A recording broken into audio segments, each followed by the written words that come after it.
Mid-Murray Council would like to acknowledge and pay respect to the traditional custodians of the land, the Nadjeri, Nawong, Mangaraku, Narkat, Nurrunjeri, Paramank peoples of the Mid-Murray lands and waters. It is upon their ancestral lands and waters that the Mid-Murray Council meets and operates, and council pays respect to elders past and present and their spiritual beliefs that are of continuing importance to those First Nations peoples of today. Council further acknowledges the contributions and important role that First Nations peoples continue to play within the community, and we extend that respect to any peoples in attendance here today. And we don't have anyone, so I won't read the rest of my list.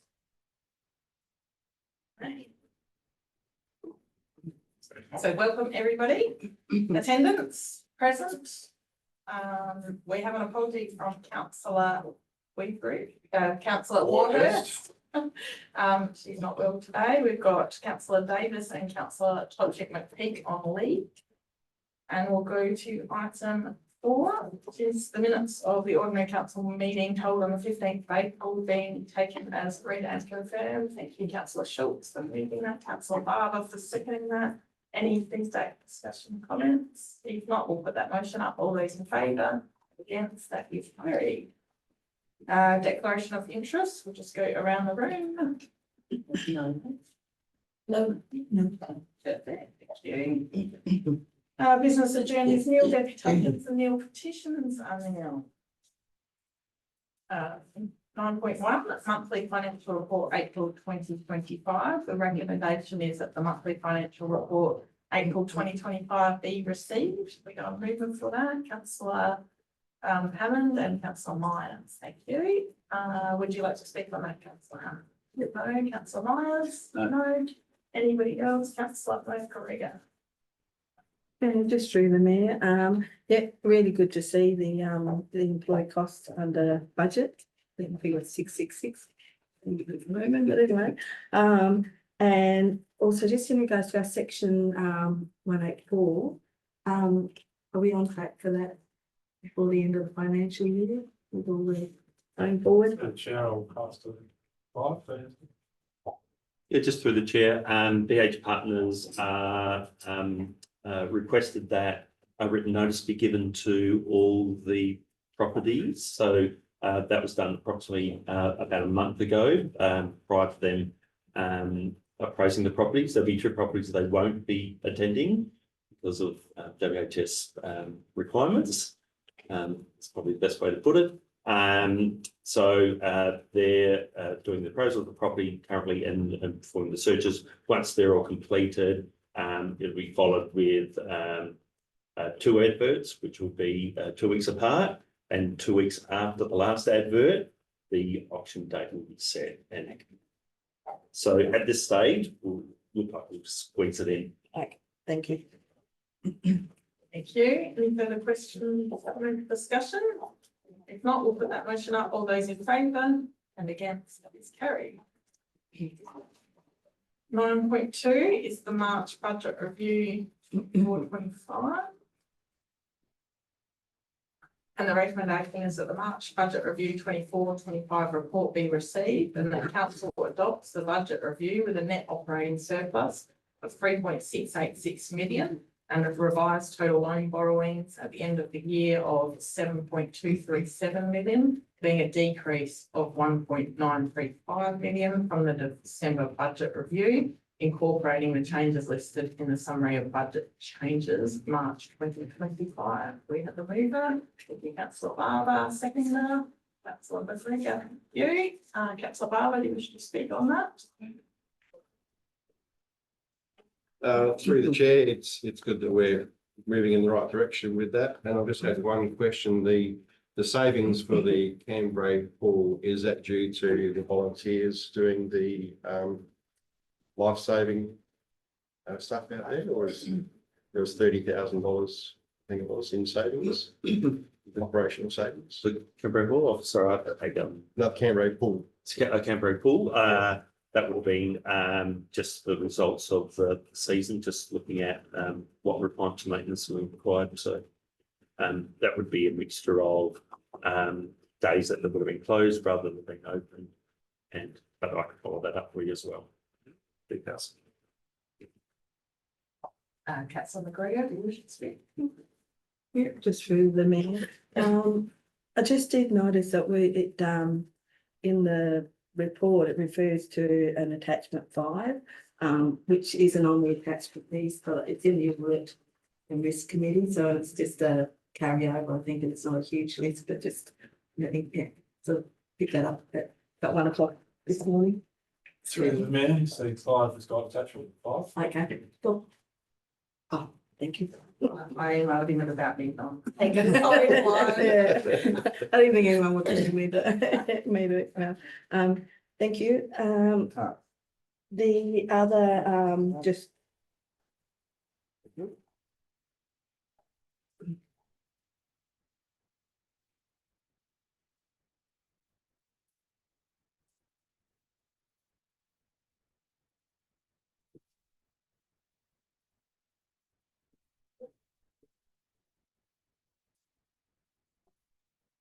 Thank you. The other just more sort of just a bit of clarification. There's a demolition for the albatross. Is the what is the albatross? Just a little bit like. Through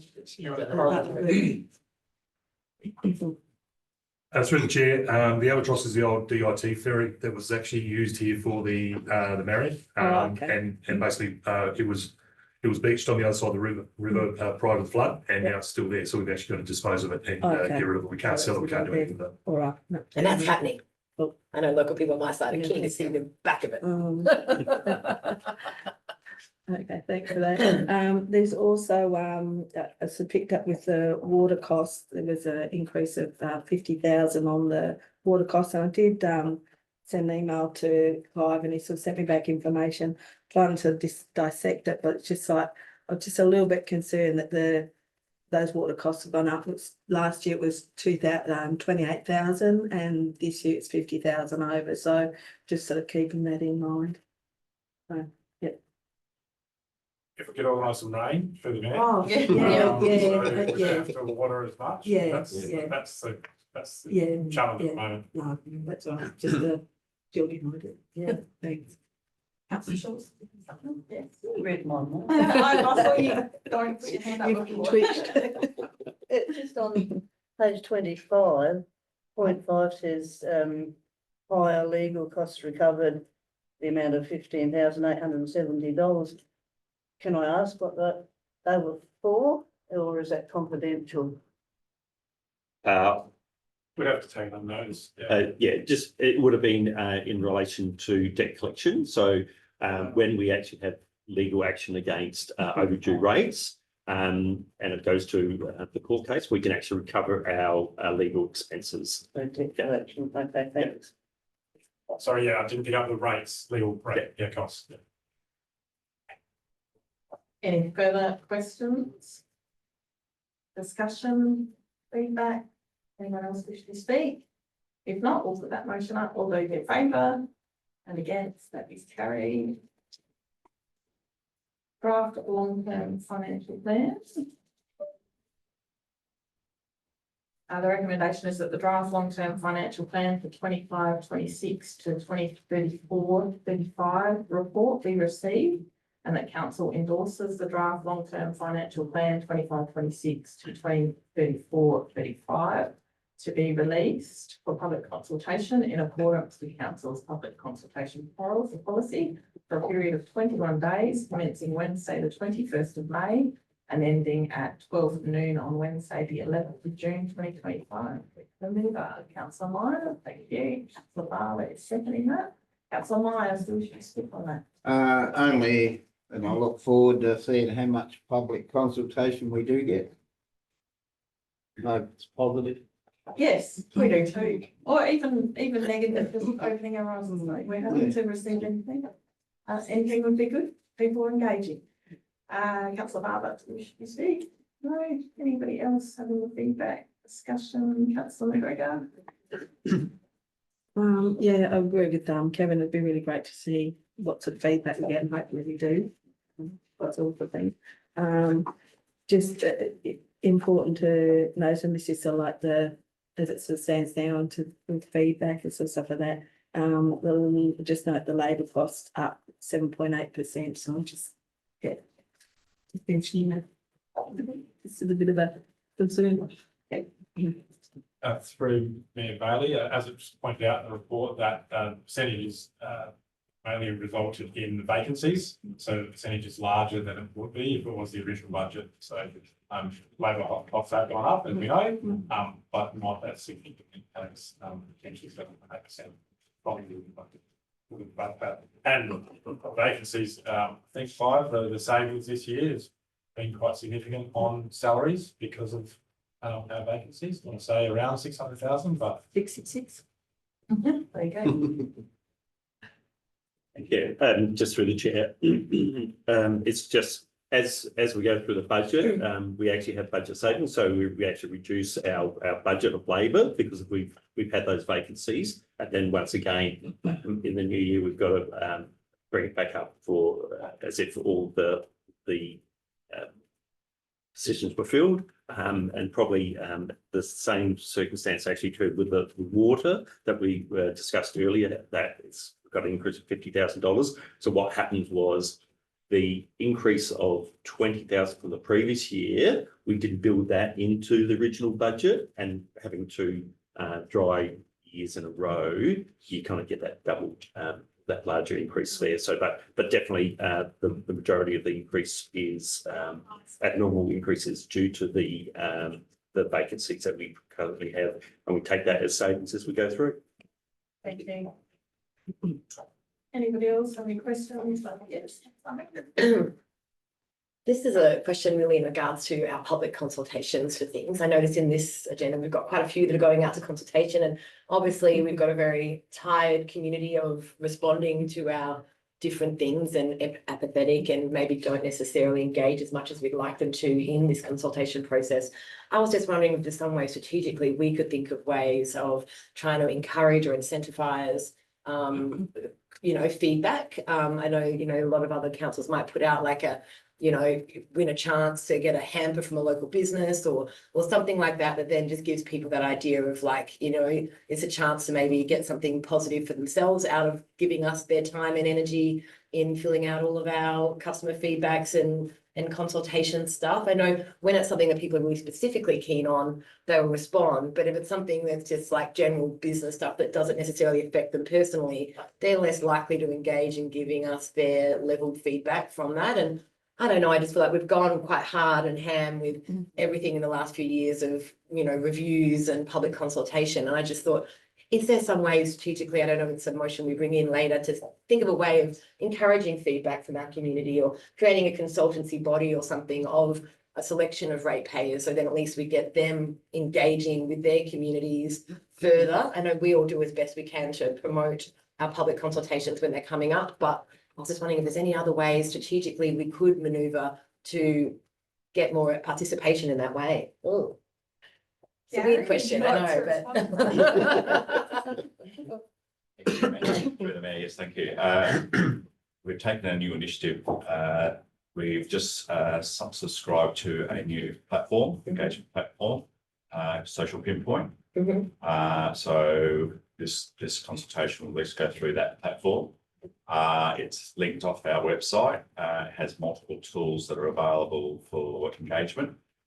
The idea of a community forum is an option that we can explore, I think, through this platform. I know in the previous council I worked with, we went through University of South Australia. They actually fostered a community profile, and they do use some incentives to engage people. So hopefully with this new platform, it will hopefully lift our profile in terms of the engagement that we're doing. Yeah. Any further questions, discussion, feedback? Anyone wish to stick on the item? If not, we'll put that motion up. We'll vote in favour. And again, that's carried. 9.4 draft 25-26 annual plan and budget. And the recommendation is that the draft 25-26 annual business plan and budget report be received, that council endorses the draft 23-24 annual business plan for public consultation for a period of 21 days commencing Wednesday, 21 May 2025 and ending 12 noon, Tuesday, 10 June 2025. Council endorses the draft 23-24 budget for public consultation for a period of 21 days commencing Wednesday, 21 May 2025 and ending 12 noon, Tuesday, 10 June 2025. And the CEO be authorised to make amendments to the content and design of the annual business plan in preparing the document for public consultation, including updating the rate, revenue and disclosure sections with the relevant information as required. We have a mover. That's what I was gonna raise, Well was done. the years that are on there. Thank you. And the top one, number 2 is the same.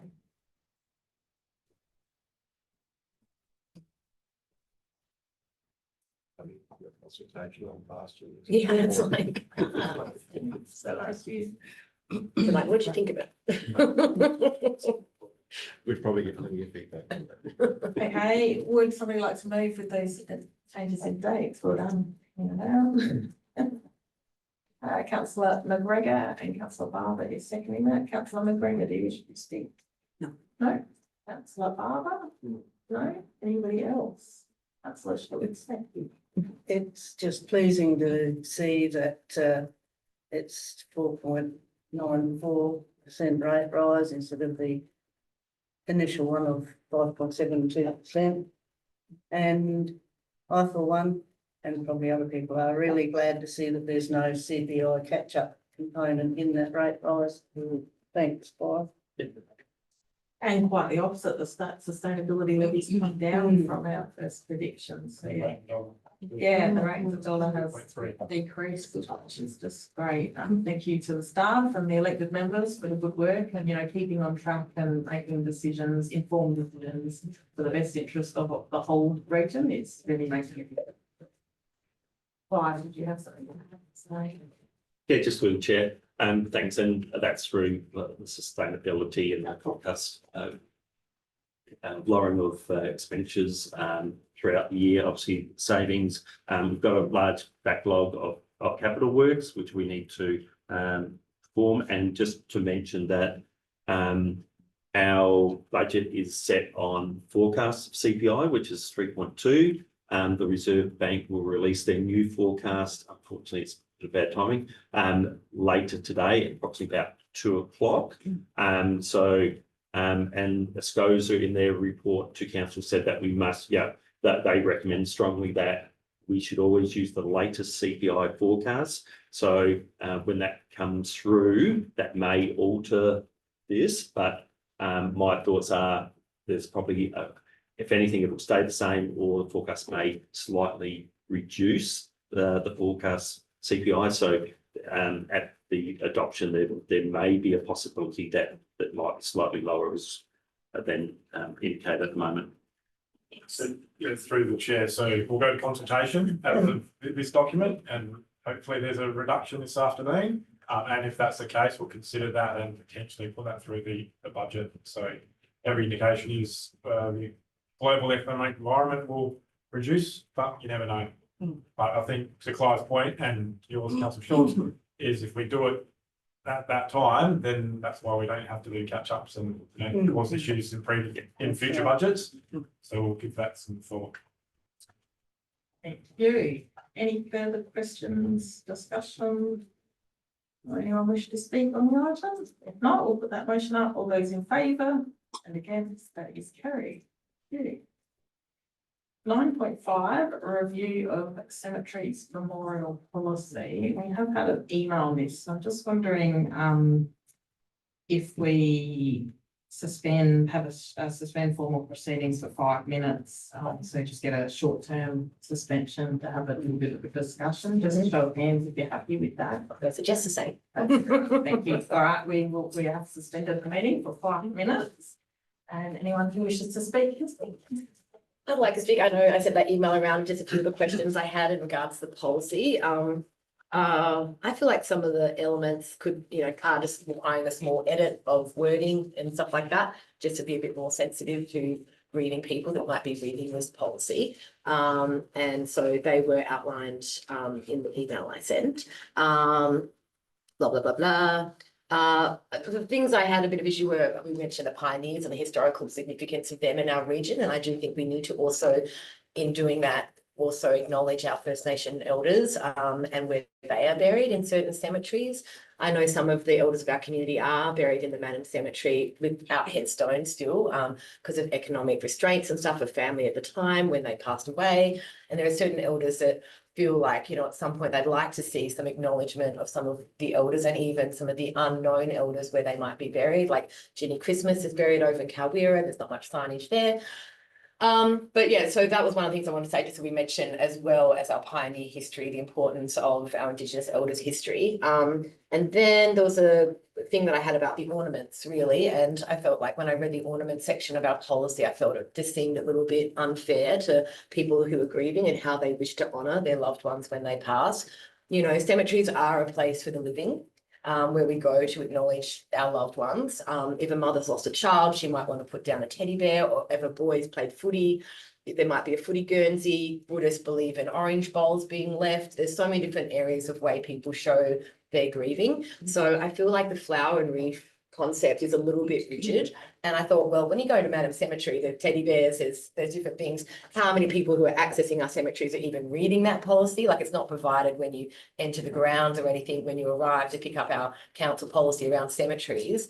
And so I feel like a lot of people probably don't even know about that policy. And when I read it, I was a bit like, oh, I just felt like it just seems a little bit strict. How are we to say what people should be able to place on the gravesides of their loved ones, as long as it's not causing any harm? Like a religious wife might lay a rosary or a cross. There are other things that people do use to, to present to their loved ones when they pass. So I kind of thought we were a little bit strict on that. And maybe when they get tatty, obviously, like the same with the flowers and the wreaths, they could be removed. There could be maybe an attachment in that policy that says maybe a limit of 3 or 4 items, like not so it gets cluttered. I understand the grossness of when things get cluttered with too much stuff, it looks overwhelming and can be messy, and they can blow away or whatever. So I think there should be some kind of leeway allowed on that element of the policy. Also with the roadside reserves, and I just feel like roadside memorials have come to par here in this state because of the black and white crosses being taken away, essentially, that were done. And, when someone loses a partner or loved one because of a car accident, we had a very horrific one just here in our region on Sunday. In the 4 years I've lived here, I've known 6 people to die from the roads, which is just a crazy amount in a short amount of time. We do have a lot of road death in our region. We are a high risk area for road death. And I think sometimes in memorials, when someone's grieving, they want to mark that site. Maybe if it's only for a temporary amount of time of 12 months or something, that we could give a leeway, as long as it's far back from the road and it's not causing distraction to drivers near giveways or stop signs. I feel like I know someone who's actually, their son died last year and it's a year since his death today, and they're out putting a cross somewhere on the roadside where he passed away. And I think we're not going to be able to necessarily stop people doing it.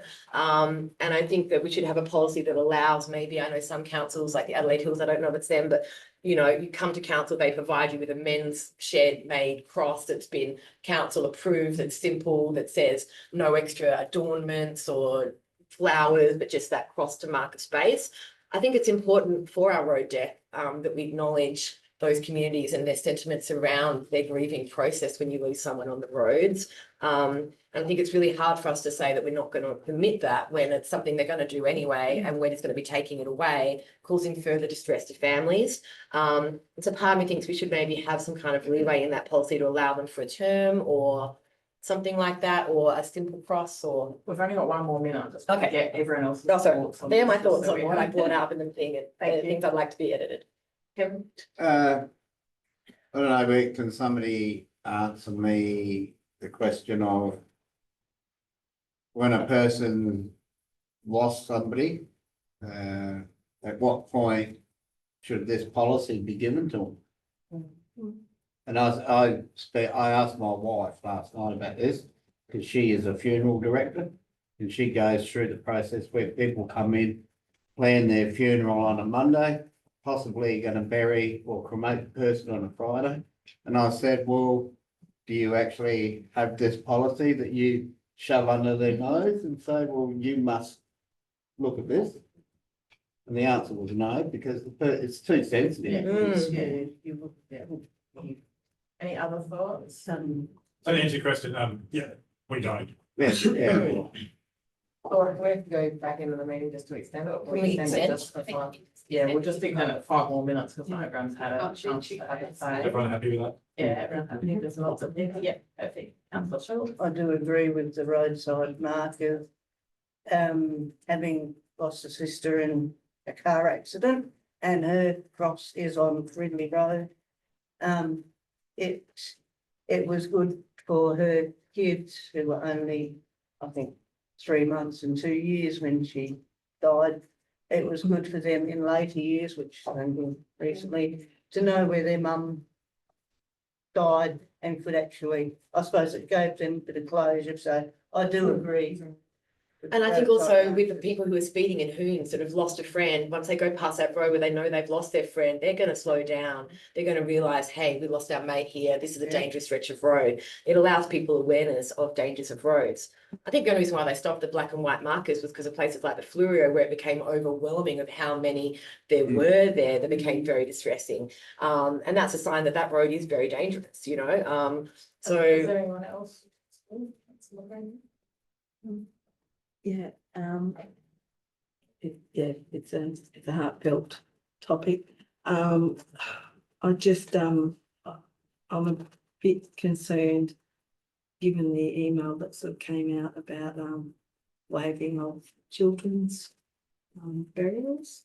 Would this be the place to raise that, or maybe ask for a briefing on? I'm thinking now, information on it? seeing like all of this, could have happened in a briefing and then we can get it right. Because if we do it on the run, we're not going to get it really right today. And this is why we have the briefing. So I'm thinking it might be best Briefing on the whole. to go back to a briefing and then we can have that one brief Yeah. on as well. I think so. For anyone that hasn't read it, we've got a email from a select committee suggesting that councils should be doing that free, and so we can have a discussion. So just, through me, requesting the waiving of fees associated with children. Yeah. Yeah, which some councils have done.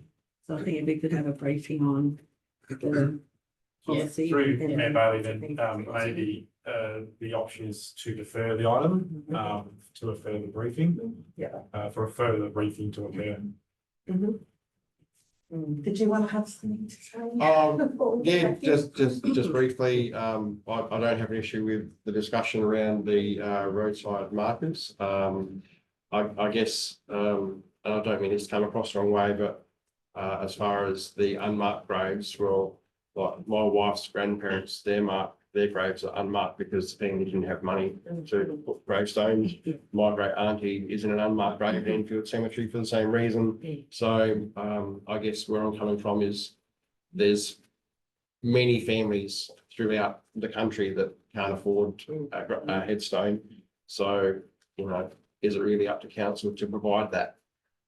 I think for elders, like, it's a little bit different than just our family members, because it's part of our Aboriginal Australian history that other people outside of their families would be wanting to engage with in regards to elder knowledge.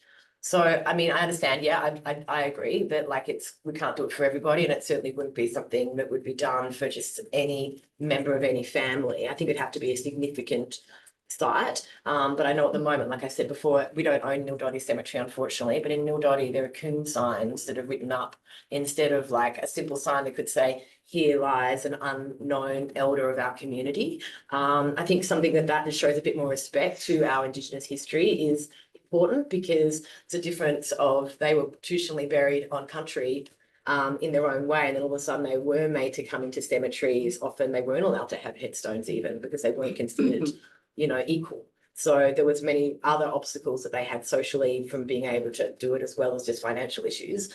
But I don't know, I feel like there's a reason that I think that we should acknowledge some of those very important elders' sites, not every Indigenous person, just the important elders of community. But Let's have a further yeah, discussion. further discussion on briefing. So we'll go back. Just one yeah. final comment, like like Jeff talked about his relatives, not being able to afford to mark the grave.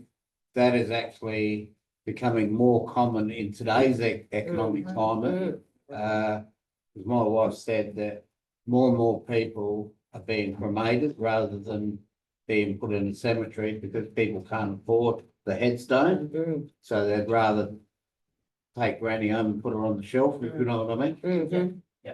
We'll have some good discussion. We will go back into meeting now. And we- I'll move a motion. Yes, there's a recommendation on the screen that item 9.5, review of cemeteries and memorials policy be deferred and discussed further at a briefing session, and a further report come back to council. So you're happy to move that? I'd like to move Councillor that, Hammond, yes. seconder, councillor Barber, thank you. Do you wish to speak on that? No, I'm glad to have further discussions around it, yes. Yes, councillor Barber, do you wish to speak? Anybody else wish to speak? Councillor Schultz? I just have a question. In the report, it says that there's 26 council owned and operated cemeteries, and yet in the annual business plan and budget, it says there's 32 cemeteries. Are those 6 cemeteries, are they Closed. church ones, or? Closed. I thought the 26 included. Are closed, yes, maybe there's a few included others the that should be closed on there, one. because we saw half closed, half open. It should be listed on in the front of the policy. Yeah, in 2 categories, I think they actually It say. was. Yeah, Yeah, I've seen it, but yeah, it lists the open and closed, and that's in total 26 cemeteries. that would be the correct ones that we're in control of, yes. So in the annual business plan and budget, those other 6 cemeteries, they would be church ones, yes? I'll have to look into that, but yeah. So either needs to be a correction. Definitely they're the only cemeteries that we're in. Yeah, council one. Thank you. I will look Thanks. into that. I'll follow up. Plan wording. Any further discussion on that item? If not, we'll put that motion up. All those in favour and against, that is carried. Thank you. 9.6, draft Manor Waters separate rate policy review. And the recommendation is that the draft Manor Waters separate rate policy review report be received and that council adopts the draft Manor Waters separate rate policy. And just a full stop there. Correct. Let's take that and down. Do we have someone to move that? Councillor McGregor and second Councillor Schultz. So you're all glad that I'm reading these now, aren't you? Councillor McGregor, do you wish to speak on that? No. Councillor Schultz? No. Anybody else wish to speak on that? If not, we'll put that motion up. All those in favour and against, that is carried.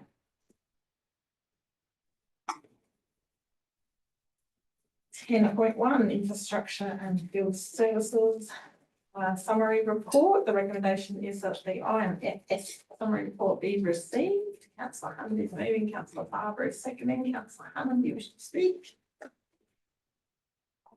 I'd just like to say how great it is to read those fact sheets about the unsealed roads and road verges. I think community will really get behind that, and it will help you with a lot less inquiries in regards to how we do our roads and when.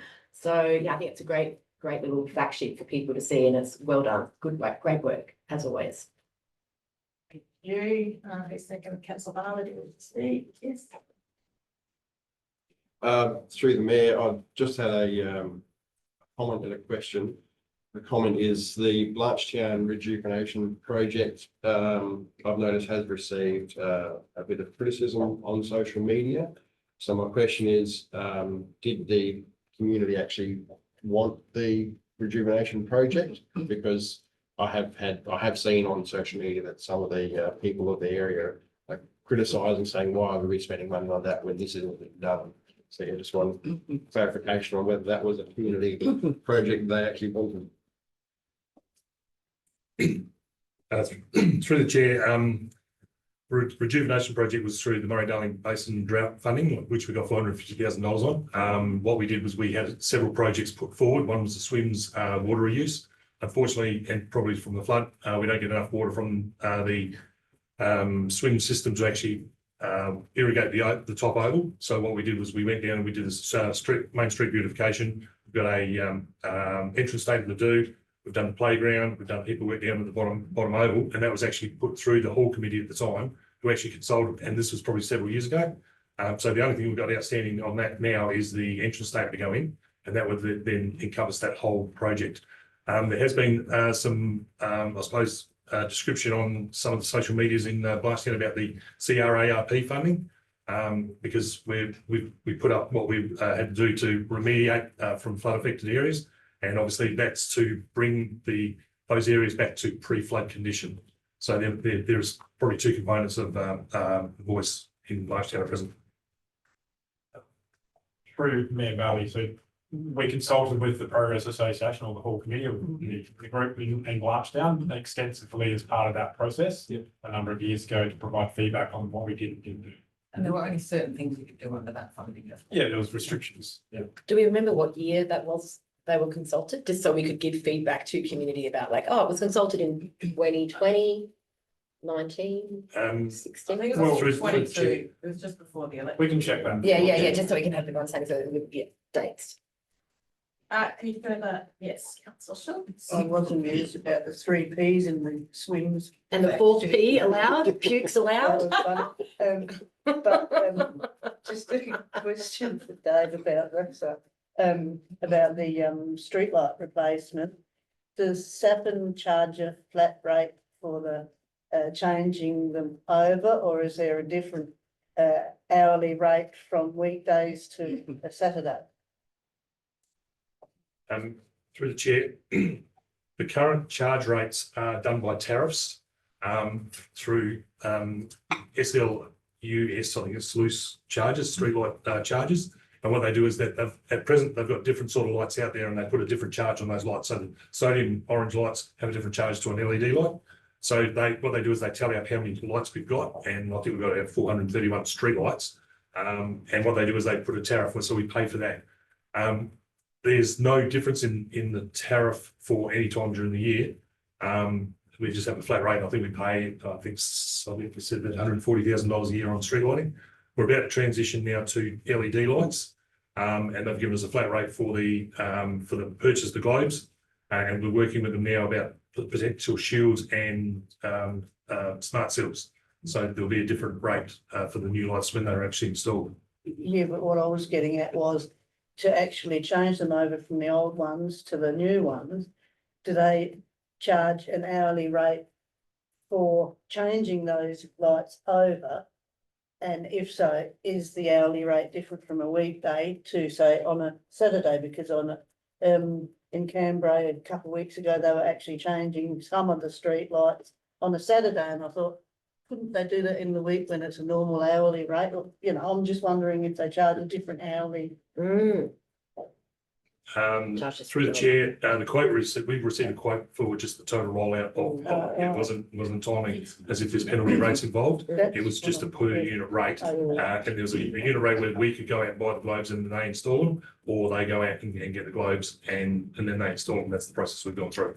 They're probably subcontractors and they just want to get in the area and do it. So they might work 14 days straight or something and do the whole lot. Well, that was as safe in vehicles, so, okay. But yeah, that answers my question, thanks. Fixed charge.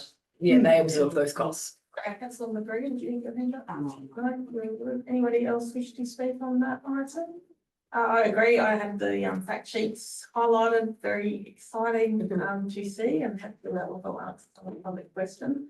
I also wondered under the CRARP, it made me think we probably haven't had a report on where we're at with the flood status. I think it would be good coming in the financial year to know, to see if we need to advocate more. I know a lot of other councils are starting to advocate quietly behind the scenes to get some more money from the government. So I think it'd be good if we can do that. And if there's nothing else, anyone else wants to add, we will put that motion up. All those in favour? Against, that is carried. 10.2, INFS Department Restructure Review. The recommendation is that the INFS Department Restructure Review report be received. Council notes the findings and recommendations contained in the Infrastructure and Field Services Structure Review. As part of the consultation required under section 99(2)A of the Local Government Act, council supports the proposed changes to the organisational structure of council's Infrastructure and Field Services Directorate. B, the phased implementation approach of the new structure over a 3-year period. And C, the estimated investment of 405,000 plus costs over the 3-year period, which will be incorporated into council's annual budget process. We have somebody there. Councillor. Can I just ask that we maybe have a short-term suspension for the law? I was meant to do that. Yes, we will have a short-term suspension. To discuss. If the room agrees, say 10 minutes. Hands up if you agree with that. Thank you. Perfect. Let's go out of meeting procedure for 10 minutes. Go. Okay. The only reason, and I know we need to do this, yeah, to sort of, it's a big department that council has, that Dave's got under his remit, and so they need to sort of be there. I'm just sort of, and I've asked sort of various sort of questions about, because we're looking at investing sort of more in the budget. Can any of those things be covered within the current budget? So, you know, that's just mine. Yeah, can we cover any of it in the current budget? Probably five questions. Bailey, so obviously what we think this structure is going to deliver improved benefits to the community and value to the community. Also saving the improved asset management. And so, you know, and sustainability, both from a department perspective and succession planning, making sure that Dave's got the right support to deliver what we need to do. And as you note, the biggest department we have and biggest budget that we expend. We're always looking for savings, and you know, we don't have forced redundancies within our enterprise bargaining agreement. So any vacancy that does occur through natural attrition, whether that's retirement or resignation, we consider that. And there's been, you know, 2 examples in recent times where we haven't replaced the position and we've repurposed and saved significant dollars in doing that. So we do consider that. We've noted the savings that we've had in this financial year from that process and not putting roles in place and having vacancies. So, you know, in the end, we do need to invest. And the current phase 1 is incorporated into the current draft budget. So we've incorporated that. By supporting this, not impacting necessarily this year's budget, it will be the future budgets that we will consider, which was point 3, was it, or? Yeah, B. 3C. So yeah, we're always asking those questions to see whether we can save wages. Councillor Marlow. Going by the briefing session that we had at some stage a few months back about the restructure of the Infrastructure and Field Services Department. I'm pretty sure the room generally supports it. Dave does need the extra support in that area. I guess my only concern is we have to be careful with how it's written so that people don't just look and go, oh, now they're spending an extra $405,000.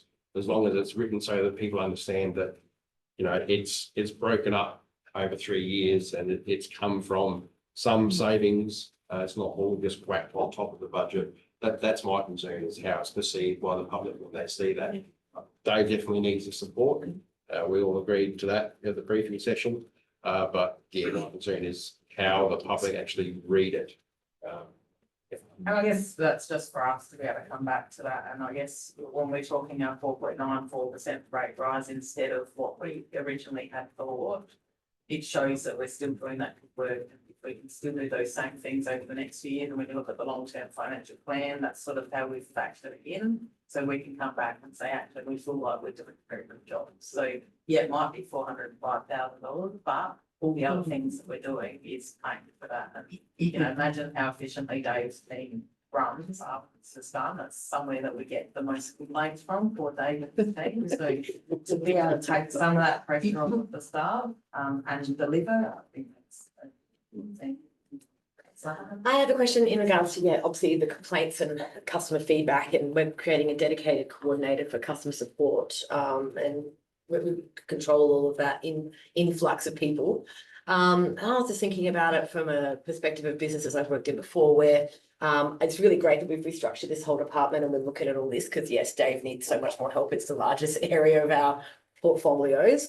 But I thought in some regards, I mean, other areas would be like a quality department and a quality assurance officer or a quality person that's involved with turnaround times on complaints, customer feedback, upkeep of equipment, how they're going with infrastructure, assets, evaluation and stuff like that being done in a centralized quality department. And I just thought with this restructuring, we are creating a whole new position for essentially someone, it's playing almost in that field, but just for one section of our business.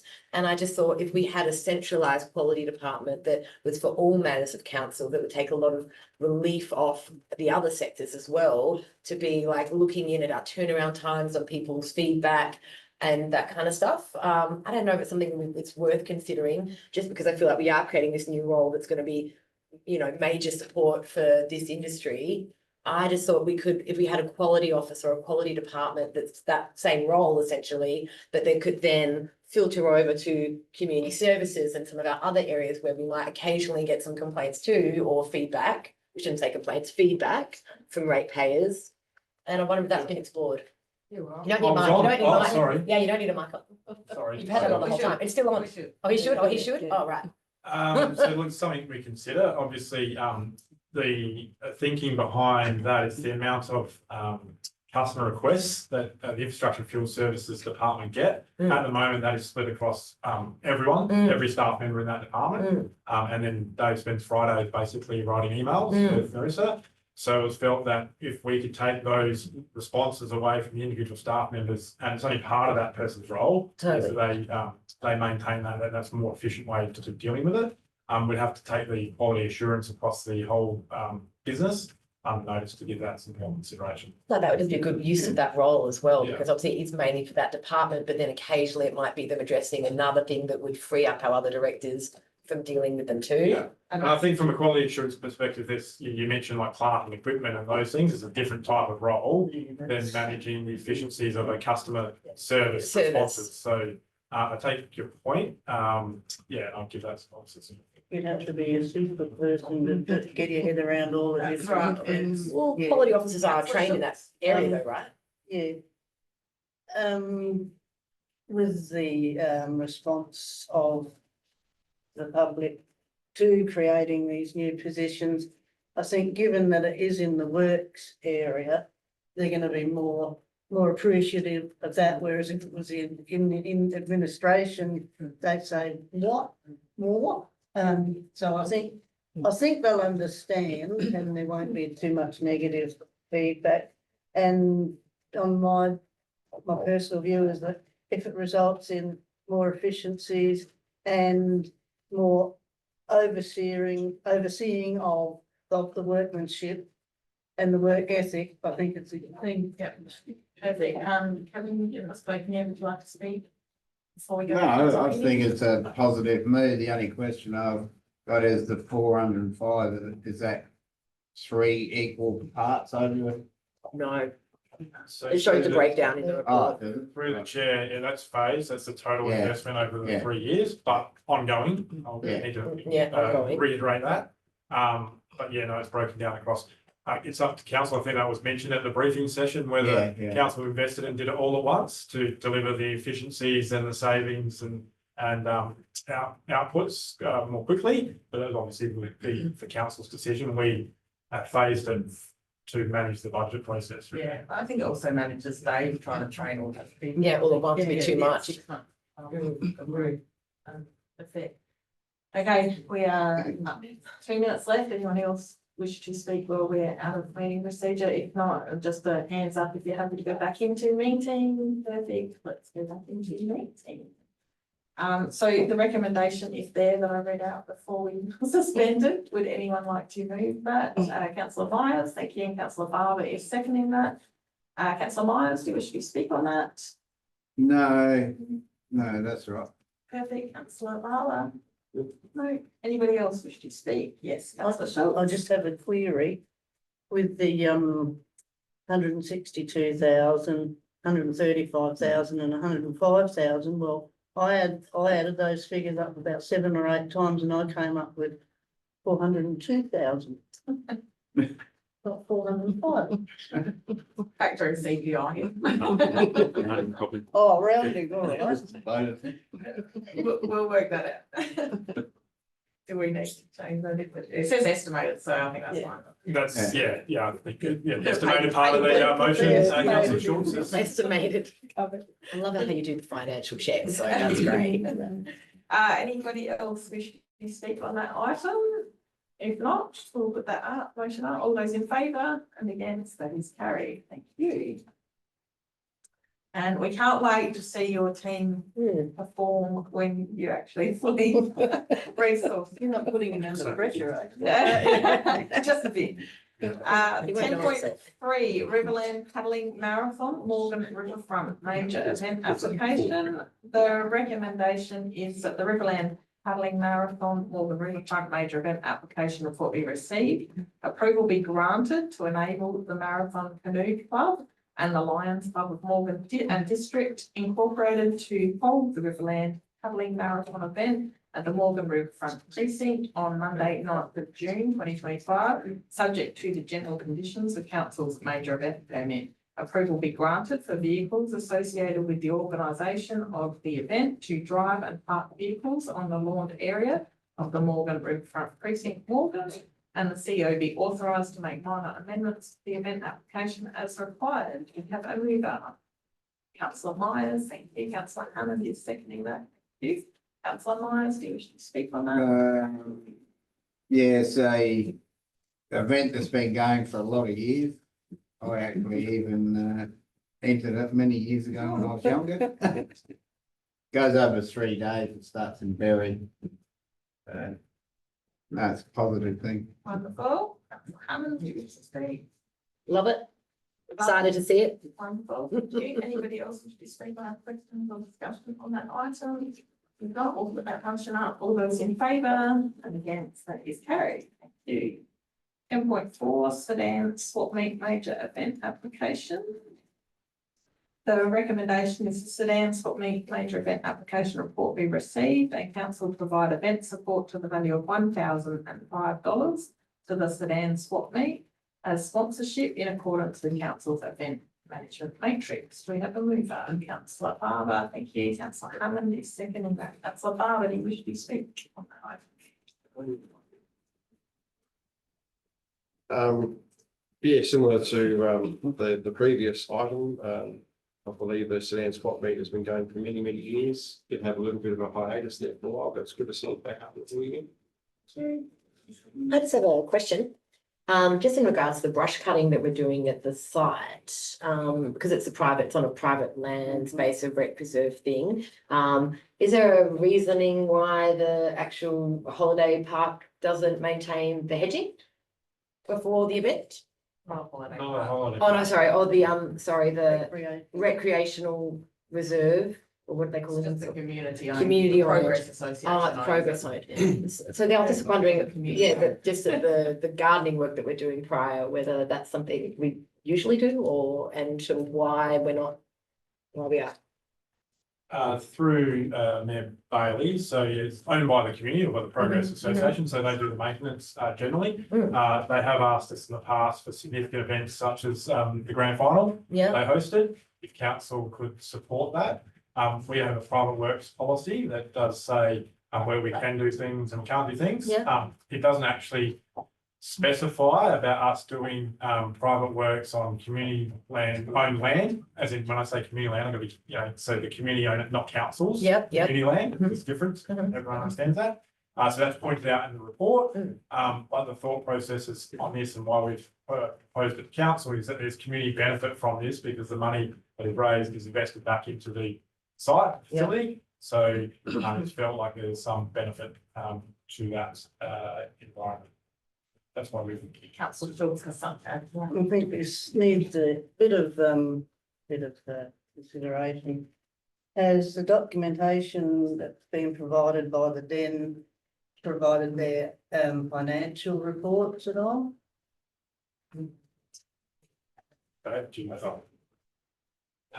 the chair, no, they don't provide financials. Basically, what we ask for is all their event processes and insurance and so on. So Okay. we don't actually, I suppose, ask for any balance sheets to see where they sit.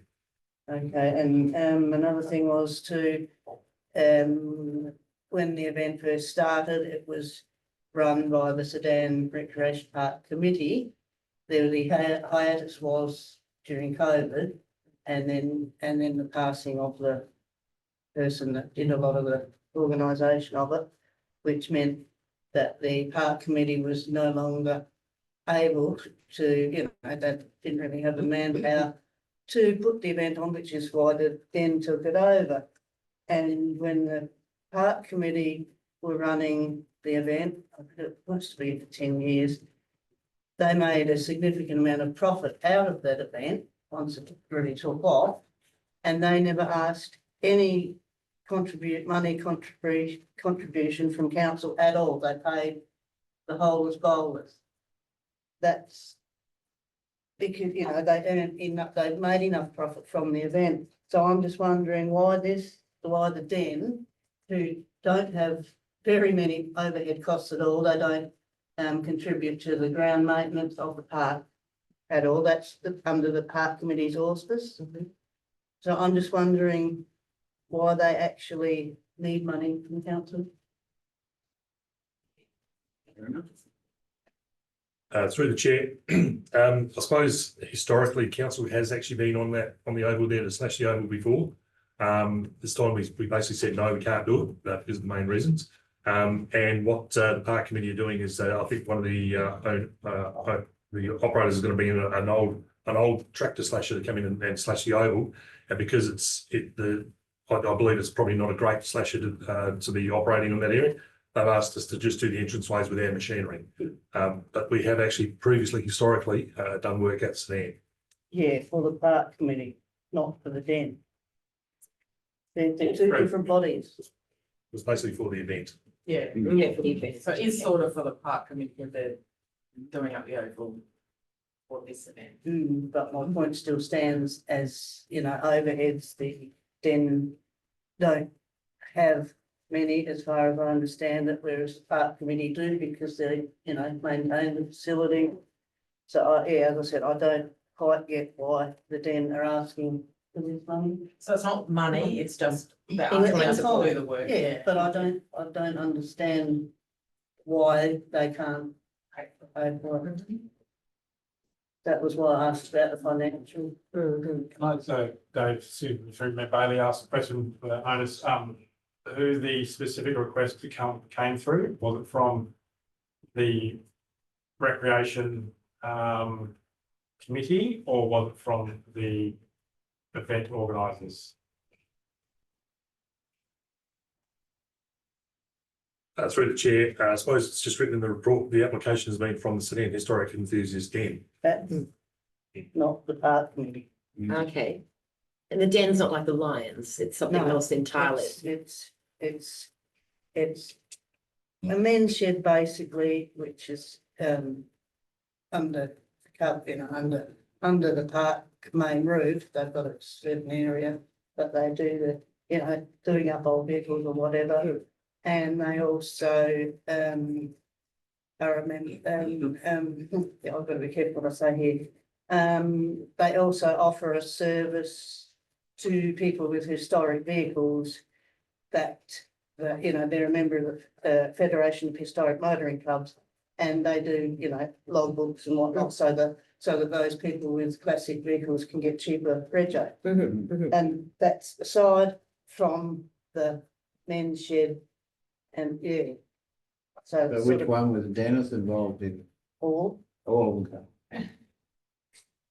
Okay, thank you for that extra information. Does anybody else wish to speak on this item? If not, we'll put that motion up. All those in favour? And against? That's carried. Thank you. And I have asked them to look at that policy, so we can look at, and that's might be things that we ask is, we see the community groups financials. to see, I really think that we need to look at that and cross all our T's and dot all our I's. So thank you for that extra information. All right. 10.5, sport and recreation outdoor lighting assessment. And the recommendation is that the sport and outdoor lighting assessment report be received. Council notes the Manum netball / tennis courts improvement action plan and endorses its implementation as part of the Mid-Murray new female sports facility project funded through the federal government's Play Our Way grant received by council. Council note the Manum Football Oval Improvement Action Plan and that the replacement of the lighting assets outlined in the plan is being delivered through external funding. Council approves the Greenways Netball / Tennis Courts Improvement Action Plan be delivered to the value of $1,000 funded through the 25-26 open space budget, and council approves that the Cadell Tennis Courts Improvement Action Plan be delivered to the value of $5,200 funded through 25-26 open space budget. Do we have a mover? Councillor Myers. Thank you. Second, Councillor Hammond. Thank you. Councillor Myers, do you wish to speak on that? I think it's pretty good that they found the Cadell lights. I mean, they've been there all the time. So, that's about it. Thank you. Councillor Hammond. Anybody else wish to speak on that? Councillor McGregor. Just through the mayor. When I sort of looked at this and I thought, oh, looked into Greenway netball tennis courts and checked with a local member of the area to make sure they were still in operation. So they are. It's good to actually see that there's a note about seeking to divest those lights. So when we have our conversations and our sustainability, that would be sort of way forward. The Cadell ones with it being, 5,200. Have we looked at any other sort of funding sort of for that in a, not really as a drought, but a safety sort of thing, just need to ask the question. Through Mayor Bailey, and unless they've got a different response, not that I'm aware of, but we haven't sought any finance assistance in that regard. Anybody else wish to speak or have any questions? The Discussion? Cadell ones are just being removed though, aren't they? That's my Yeah, question. Yeah, they're just to be taken away. We're not replacing them. No. Just confirming that, just double checking. Yeah. Okay. If no more discussion, we'll put that motion up. All those in favour and against, that was carried. Thank you. 10.6, draft river structures asset management plan. And the recommendation is that the draft river structures asset management plan report be received. Council approved the draft S1V1 river structures asset management plan to be released for public consultation in accordance with Council's public consultation policy version 6. Council, subject to the outcomes of the public consultation process, receive a further report to consider and endorse the draft S1V1 river structures asset management plan for adoption. We have a mover, Councillor McGregor, thank you, and a seconder, Councillor Barber. Thank you. Councillor McGregor, do you wish to speak? Yes, please. I am really pleased to see this asset management plan. I've lost track of the number of times that I have made comment during a meeting. Somebody else probably goes track of it and ad nauseam. So, but it's really good to get it and just sort of acknowledge all the work that's gone into it because it's huge sort of document, so which is good. But just to make sure that the copy that goes out to public consultation is clear in all those sort of ones we had trouble with the clarity of sort of seeing some of those reports. I think the audit in this copy was clearer than what I could sort of see in the agenda. I think it was a result of through Mayor Bailey, the size of the agenda. Yeah, So we had to reduce Yeah. the Of size. people's Yeah. And so obviously some of the attachments might have Shrunk. just if it's clear, people are going to say, well, that they're not going to be inclined to say what it's hiding. Yeah. That's all. Thank you. Any, Sorry, you got an override button. I don't give me. Any further discussion or anyone wish to speak on that motion? If not, all those in favour and against, that is carried. Thank you.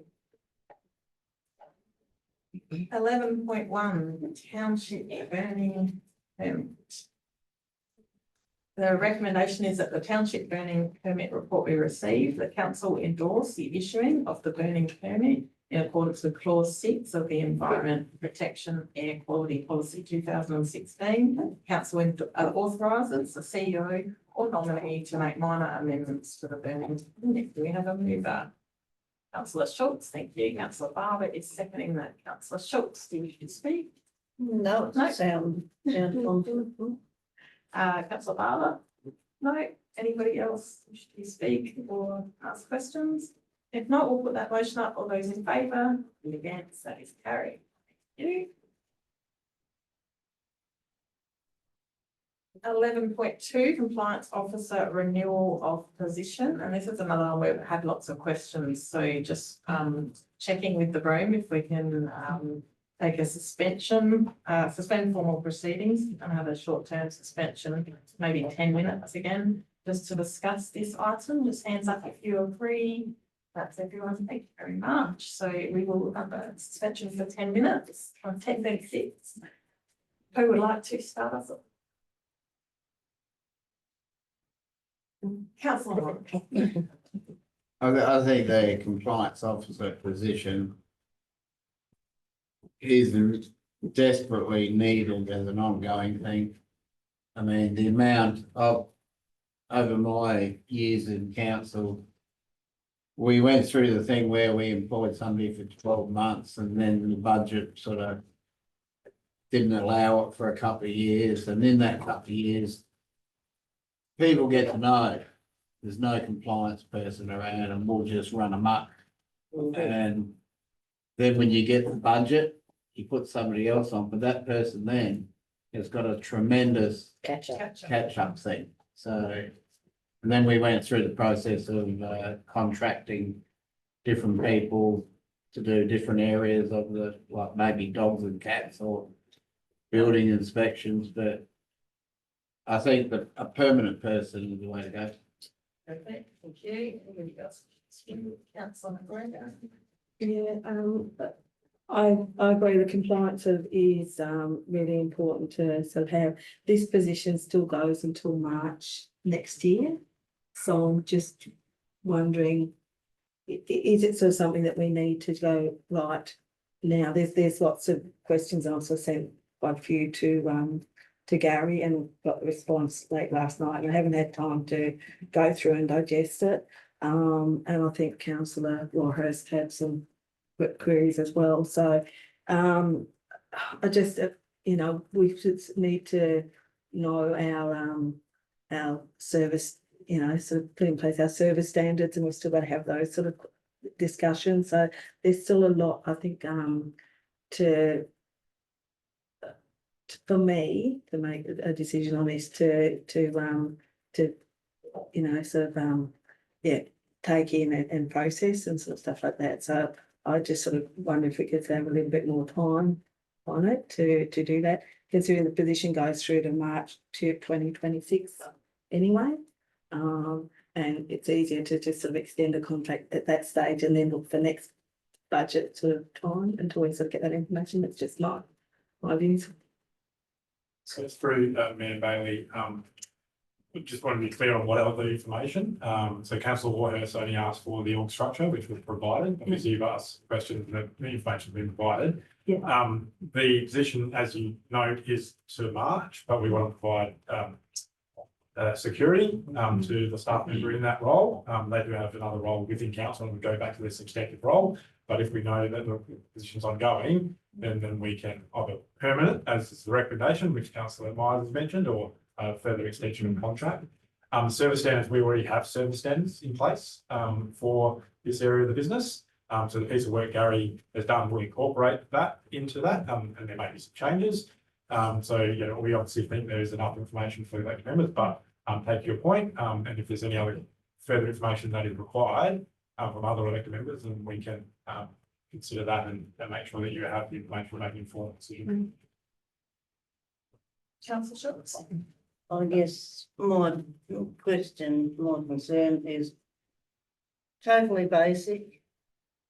Does the amount that this person gets paid in wages, does he, she, whatever, do they actually recoup enough from their work to warrant their wages? That's bottom line from my look, you know, is there evidence on the ground that happens? So just to clarify, Gary might add or Mark, so this role is around building compliance and planning compliance. So they don't recoup money. But they get planning applications, which is. Yes, through the mayor.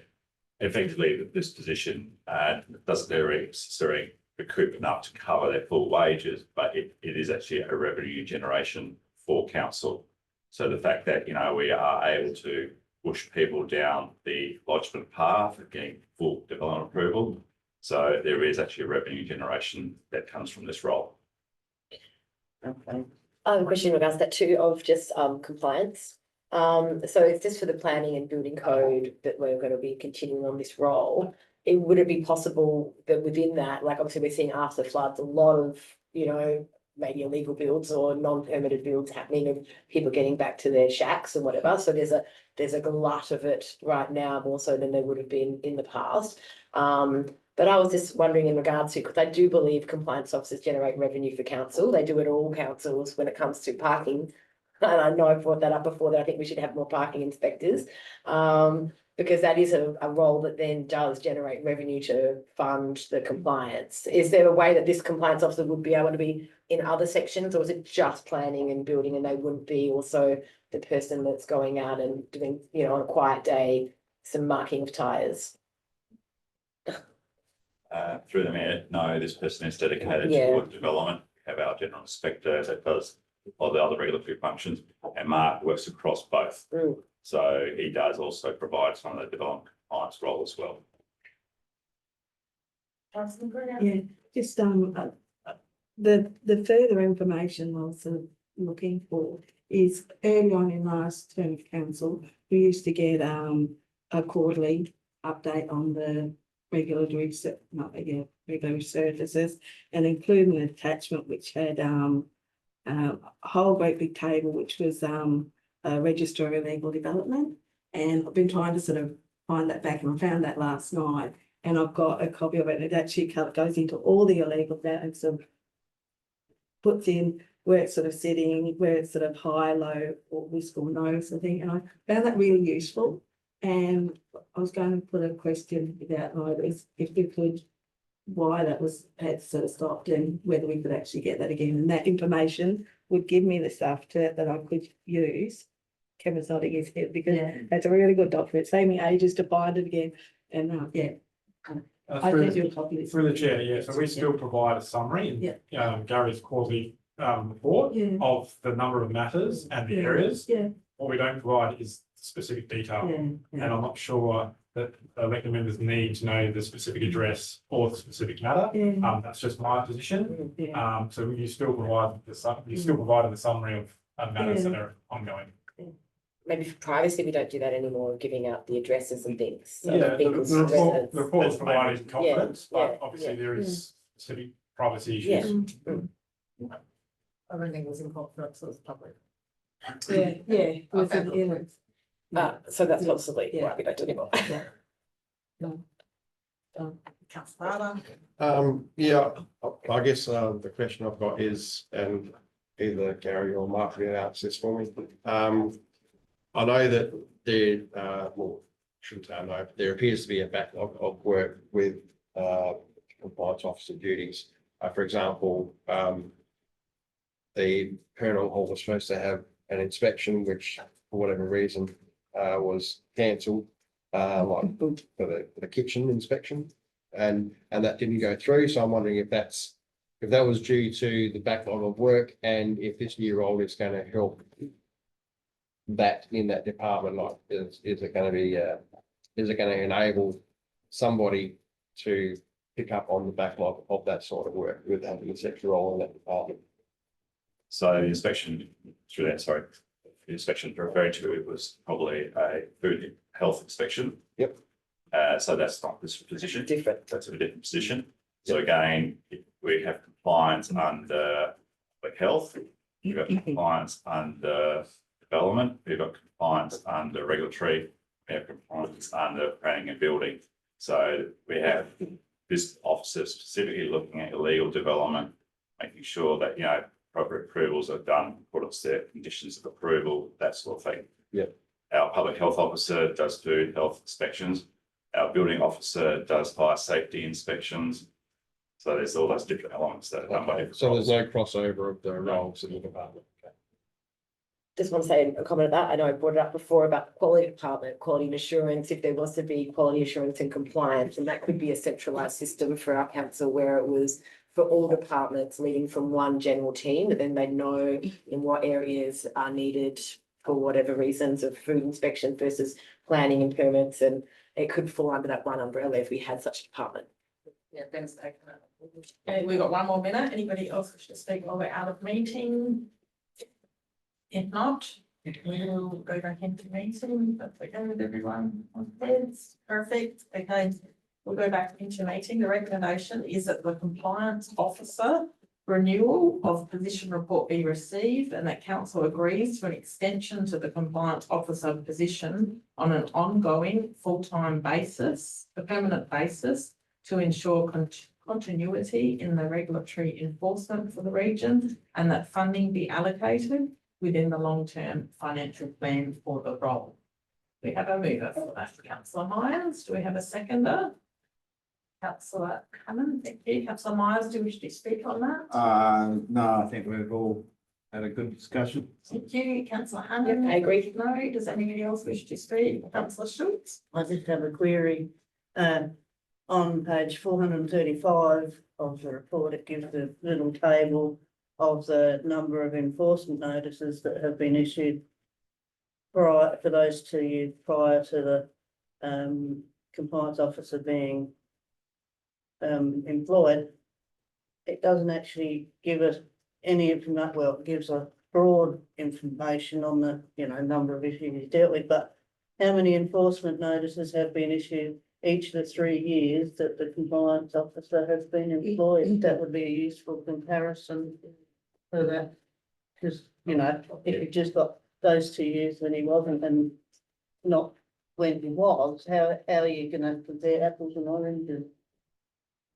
Councillor Schultz, just above that chart, it just says since the compliance officer Yeah. began 90 section 213, so it's 90. You divide that by the Again, 2 years, is it? So 45 per year compared to 20 per year. pre-enforcement. Double Hmm, plus a bit. yeah, maybe it should have been in the table Yeah, yeah.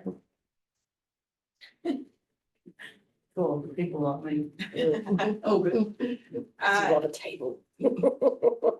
Any further questions, discussion, comment, or do we want to do? Just clarify one,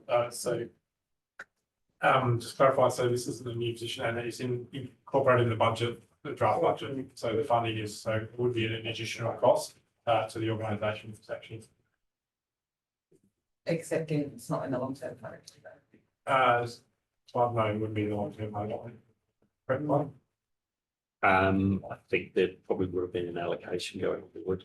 Yeah, off the top of my head. Yeah, to ensure that this. Councillor Schultz? What's the difference between, as in money values over time, in say a 3-year contract as opposed to full-time position, permanent, ongoing? I just would be leaning toward a 3-year contract at this stage and see how it pans out. Sorry, well, yeah, Is there any money difference between permanent or if this changes the full 3-year contract? no, just about job security. Yeah, so the price, is the question, is the price point the same for a permanent role versus a contract role? Yeah. Because it's based on the level of the role in our enterprise bargaining agreement scale, Yeah, and Tanya.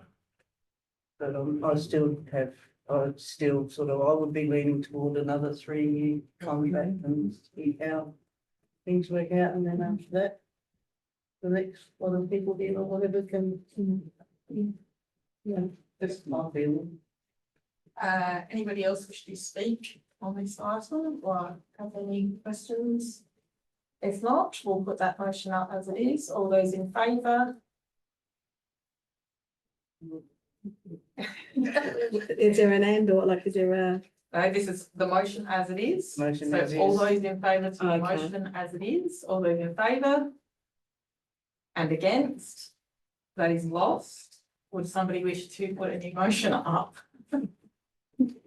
Councillor Schultz Yes, thank you, just will move the replace the permanent with 3-year three-year contract. contract.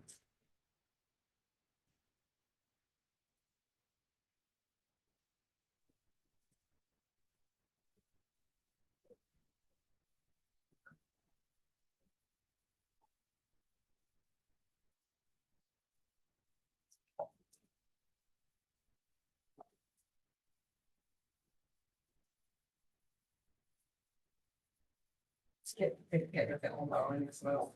Is 3-year our standard? Would it be 3 or 5? For us, 3. Yeah, that's the standard for health insurance. We offer 5-year contracts, we offer 3 years. Yeah, you offer all two. over, right, Yeah. right. Look, for my piece of advice, it would be, we would offer a 5-year contract. I wouldn't say Ensure, 5. the ongoing job security, but that's up to council for the side, to decide.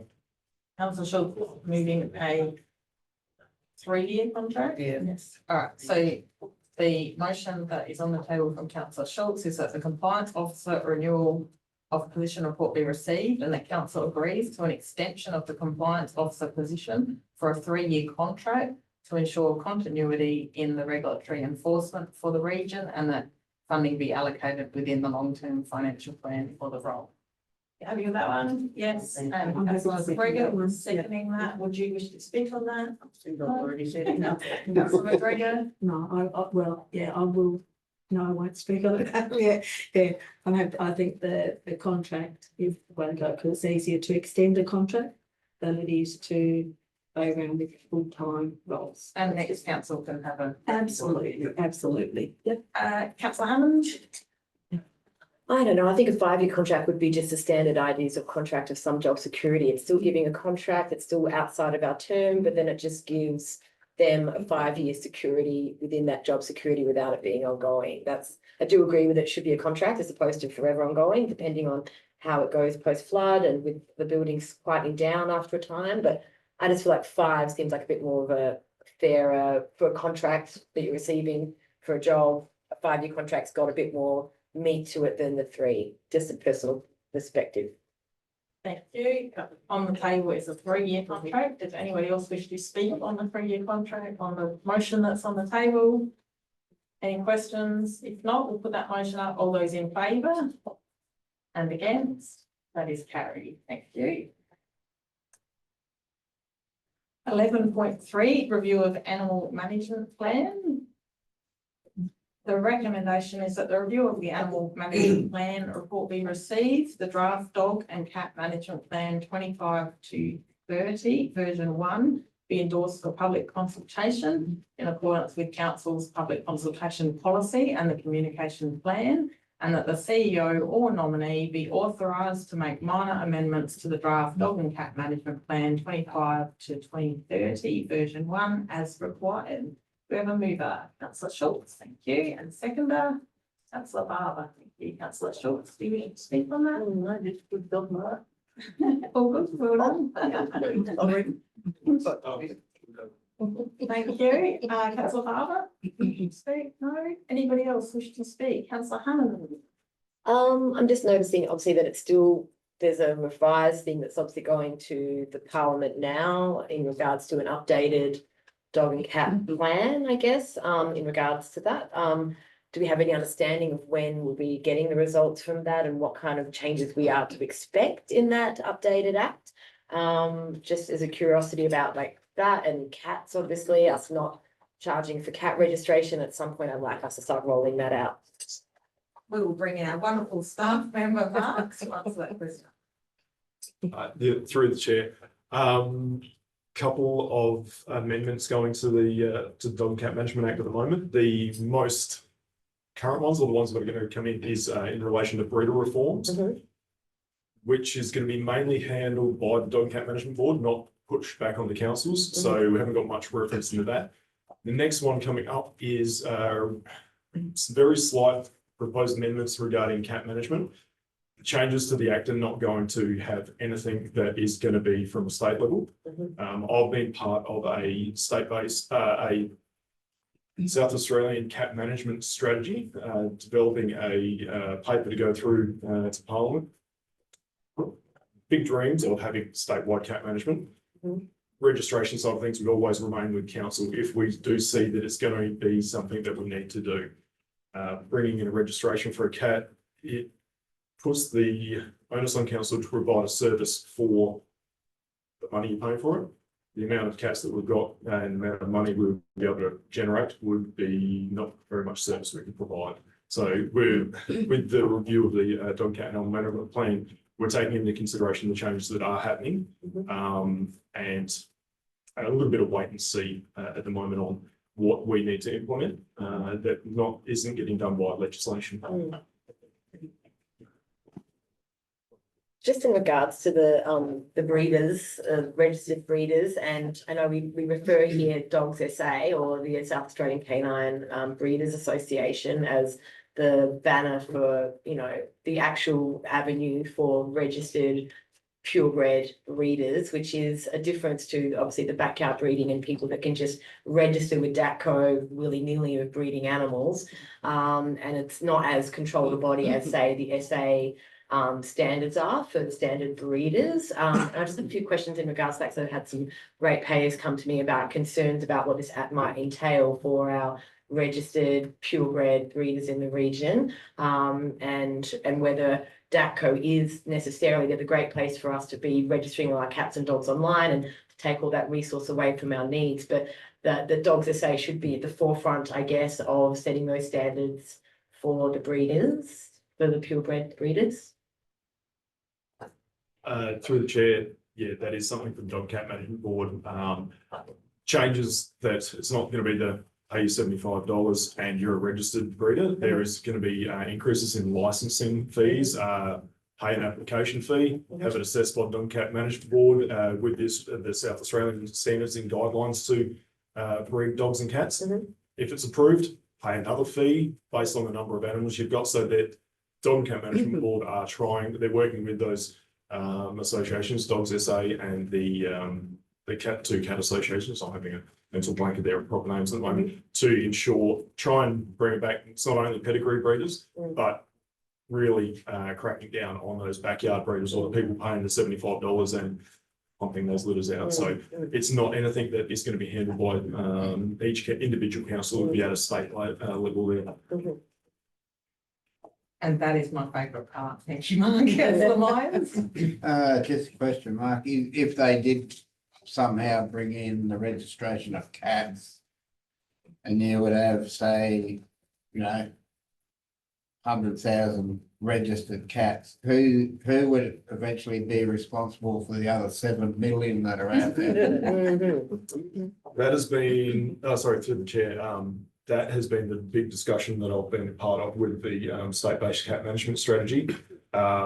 You've got the owned cats, which you can control and you can deal with. It's the unowned, what they want to call semi-owned, where people feed them and don't really care for them. That strategy is hopefully going through the Deputy Premier to Parliament to have that discussion and see how we can get it on top of it from a state base. If councils were to bring in a cat registration, how much would we be able to generate? A lot of it, you can't charge the same as what you do for dogs. We've got about 450 registered cats, $20 a cat.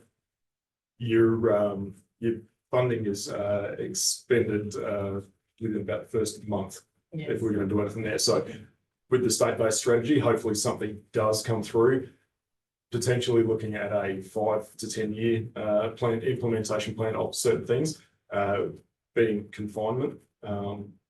try and have it where if you've got your own cats, which you can deal with, as I said, having them confined to the property, there's grandfathering clauses where people want to say that cats can roam and everything.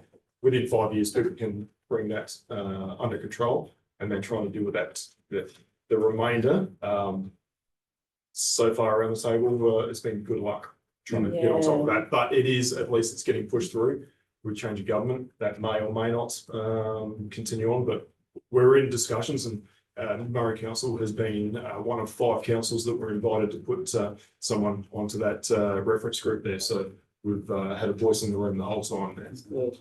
Think they need a bounty. Yeah, yeah. There's be some great discussion, I'm sure. Environmental Probably sanctuary discussion in our regional areas. Any further comments or discussion regarding this item? Yes, just one last question about that item. In regards to the capping, before I forget, is it says there that it's a there's a feral cat in, like, I live on the other side of the river where people think they've got these barn cats that are just feral cats. So if those feral cats come to my property and I am like trying to let council know, they will provide me with a cat enclosure to trap them, and then to trap that and take it to a vet.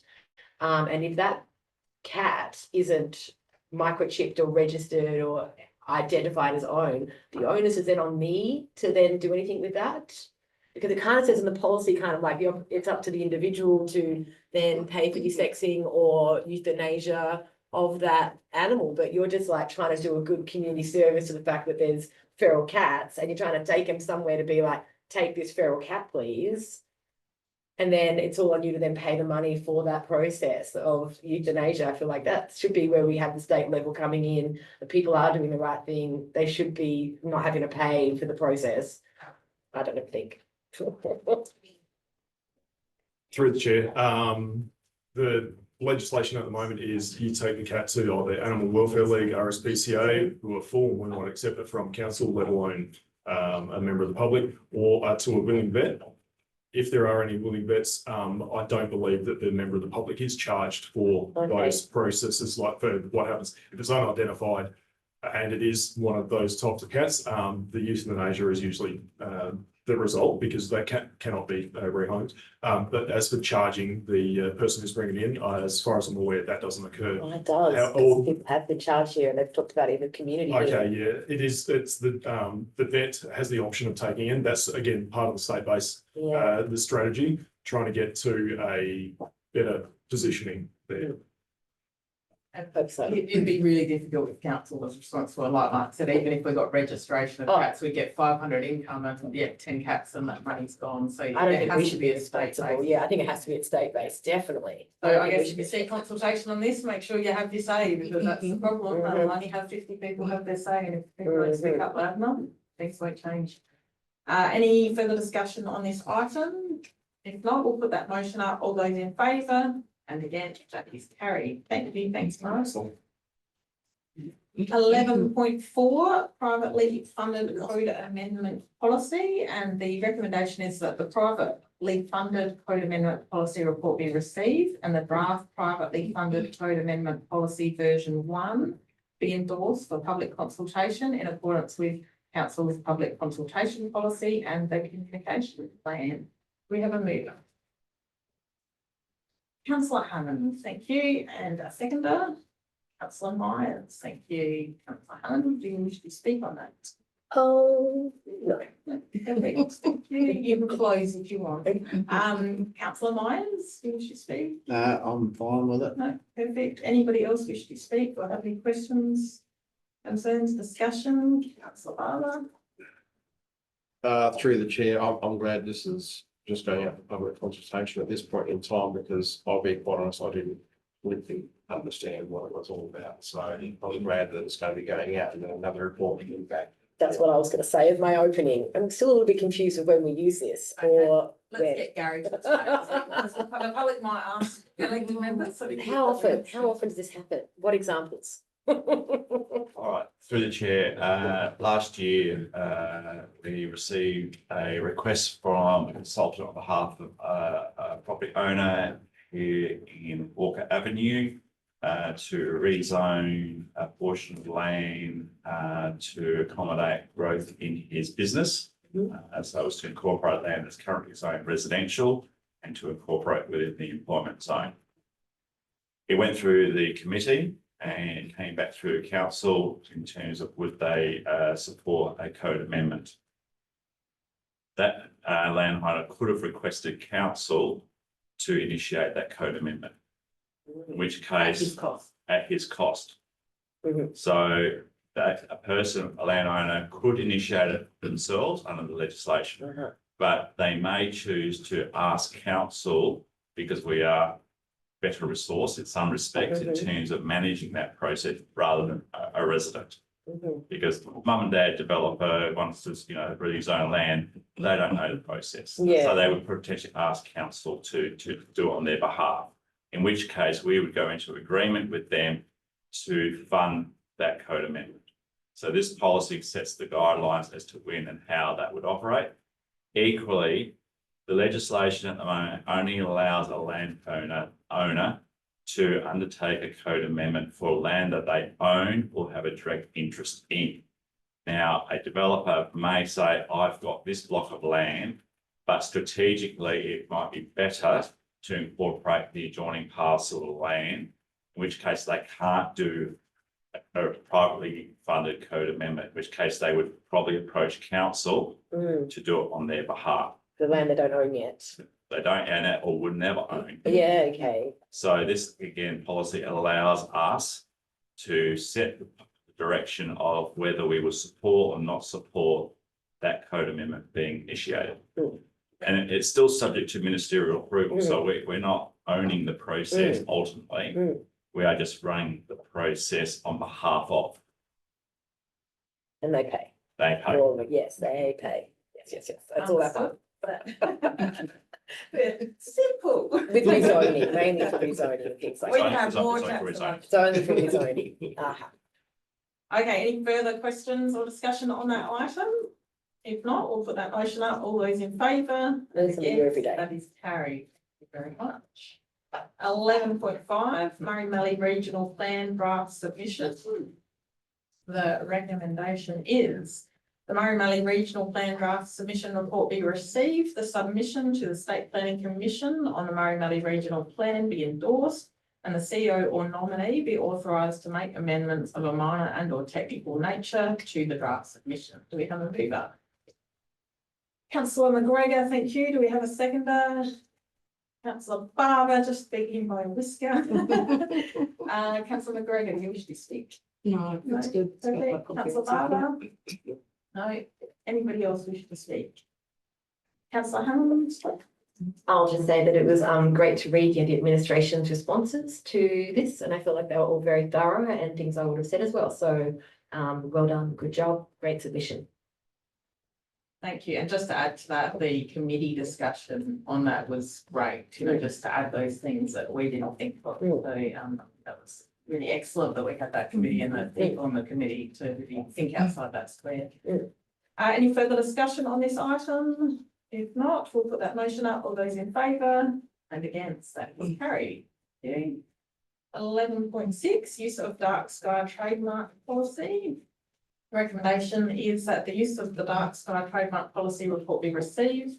The use of the dark sky trademark policy version 1 be adopted, and the proposed fee schedule as outlined below be adopted and added to council's fees and charges register. A lodgement fee, all applicants $110 GST inclusive. A permit fee payable if approved of $440 per annum GST inclusive commercial. And a permit fee is $250 per annum GST inclusive for not-for-profit.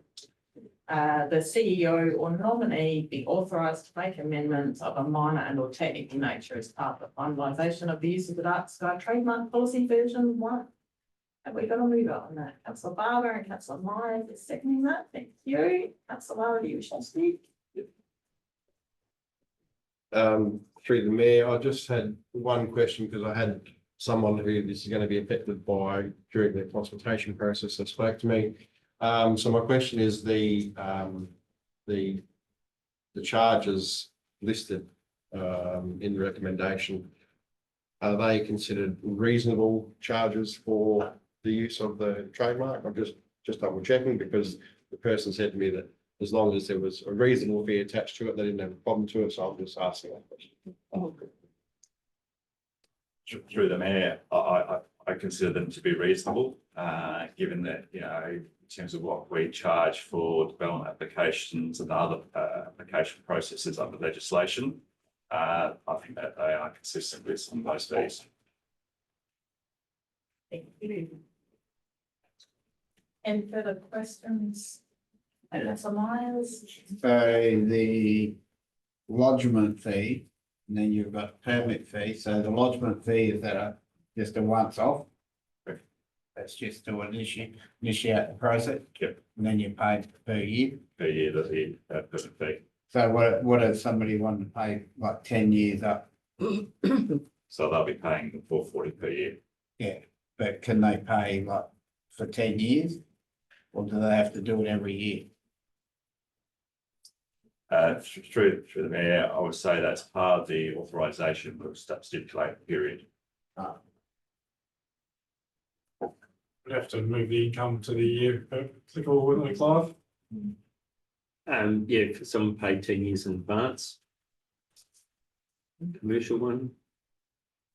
Unless you get a large windfall of a lot, wouldn't be deemed material in any financial statements. Yeah, like if you had 10 commercial people that want to pay 10 years in advance, then we'll start something serious here.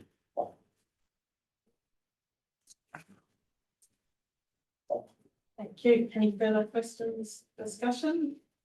If not, we'll put that motion up. All those in favour? And against, that is carried. 12.1, improvements in marriage support services.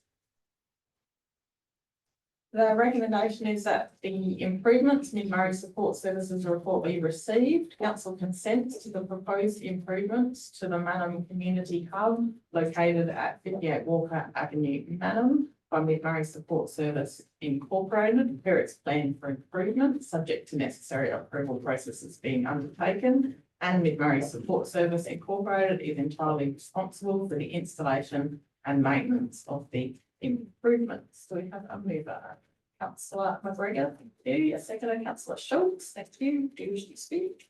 No, I think it's all there, and it's sort of it's their responsibility to install it and also uninstall it at the end. So it's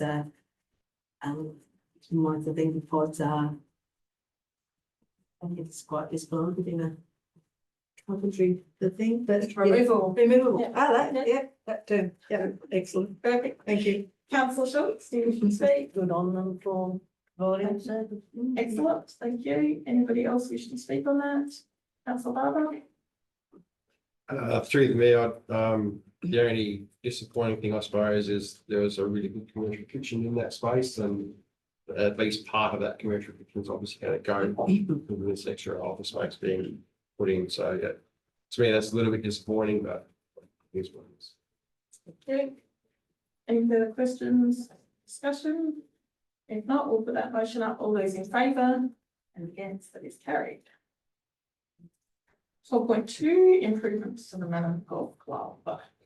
The recommendation is that the improvements to Mannum Golf Club report be received, that council consents to the proposed improvements to Mannum Golf Club located at 24 Douglas Street, Mannum by Mannum Golf Club Incorporated, as per details for the upgraded solar system, subject to necessary approval process being undertaken, and Mannum Golf Club Incorporated be entirely responsible for the installation and maintenance of the upgraded solar system. Do we have a mover? Councillor Barber, thank you. Councillor McGregor is seconding that. Councillor Barber, do you wish to speak on it? No, Councillor McGregor. Yes, through the mayor, just really good to sort of say some initiative on that sort of things. Perfect. Any further questions? I'm just going to say, yeah, it's great to see sustainability measures being made by the golf course there to cut their costs, but also be more environmentally sustainable, and good on them. Thank you. Anybody else wish to speak on that item or have any questions? If not, we'll put that motion up. All those in favour, any against, that is carried. 12.3, section 270 review Truro electric vehicle station. The recommendation is that the section 270 review, Truro electric vehicle station report be received. That the EV charging station Pioneer Park section 270 review be noted and received. Having considered the recommendations as set out in the EV charging station Pioneer Park 270 review, council's decision of the 20th of August 2024 be reaffirmed and council's decision be communicated to the applicant. Do we have a move that? Councillor Schultz, thank you. Councillor Hammond is seconding that. Councillor Schultz, you wish to speak? Just, I know we've had a lot of discussion on this issue and the public have been consulted. That's why I'm moving. Thank you. Councillor Hammond. Nothing else, no, Dan. Anybody else have anything else to add? Wish to speak? Councillor McGregor. Just through the mayor, I know that, the 270 review is a right and sort of based on the act. It's just disappointing that the costs, legal costs that it imposed for us. So, yeah, just my comment. Yeah, I agree. It's ironic that somebody's complaining about things we're doing and they cost them, and unfortunately it costs us over $5,000 extra. But that's the way it is, and that's the process according to the end. Anybody else have anything to add or would like to speak? If not, we'll put that motion up. All those in favour and against, that is carried. You. 12.4, Murraylands and Riverland Local Government Association Draft Annual Business Plan 25-26. And the recommendation is that the Murraylands and Riverland Local Government Association Draft Annual Business Plan 25-26 report be received. The Mayor and CEO be authorised to provide feedback on the MRLGA Draft 25-26 Annual Business Plan, taking into consideration comments by elected members. We have a mover for that. Councillor Myers, thank you. Do we have a seconder? Councillor Barber. Thank you. Councillor Myers, do you wish to speak on that? No, thank you. Councillor Barber? No. Anybody else wish to speak or have any questions or feedback? Comments? No.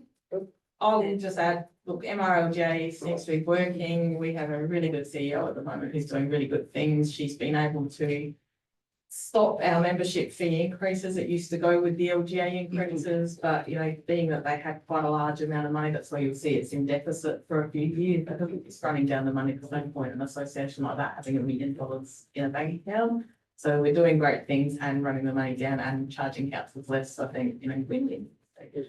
Please let us know if you do have any comments. And if nobody else has anything to say, we will put that motion up. All those in favour and against, that is carried. Thank you. 12.5, Draft Local Government Association Strategic Plan 25-29. The recommendation there is that the Draft Local Government Association Strategic Plan 25-29 report be received, and that the Mayor and the CEO be authorised to provide feedback on the LGA Draft 25-29 strategic plan, taking into consideration comments provided by elected members. We have a mover. Councillor Barber, thank you. Seconder, Councillor Schultz, thank you. Councillor Barber, do you wish to speak on that? No. Councillor Schultz. I'll just keep Friday the 23rd of May in mind.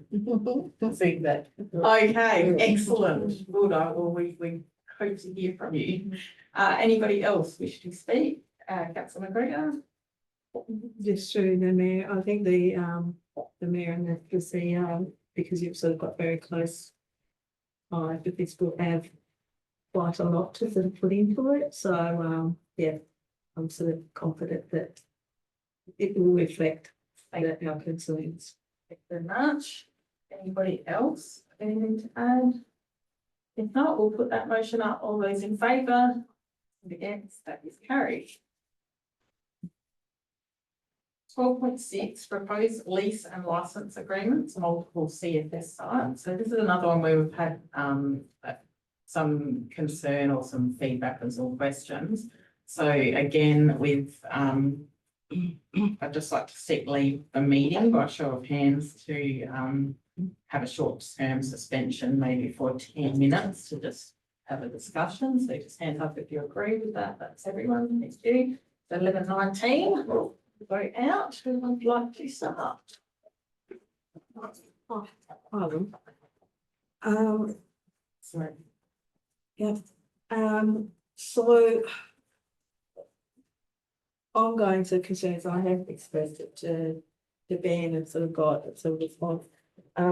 That these leases, and it has been ongoing for a while, to get them to this.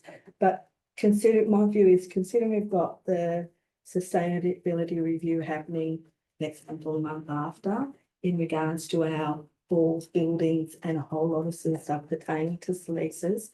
I'm just, I'm cognizant of the fact that maybe we should hold this over so we've got all the information. Ben has sort of advised that it's probably not going to make a huge difference, but I think it to be prudent and to make sure that we sort of cover all bases, that maybe that's sort of what we should be doing, just to discuss it. The CFS is really important, and I'm not sort of saying that, they shouldn't be leasing the buildings and everything, that's not what I'm saying, but I just think we need to look into the wiser thing.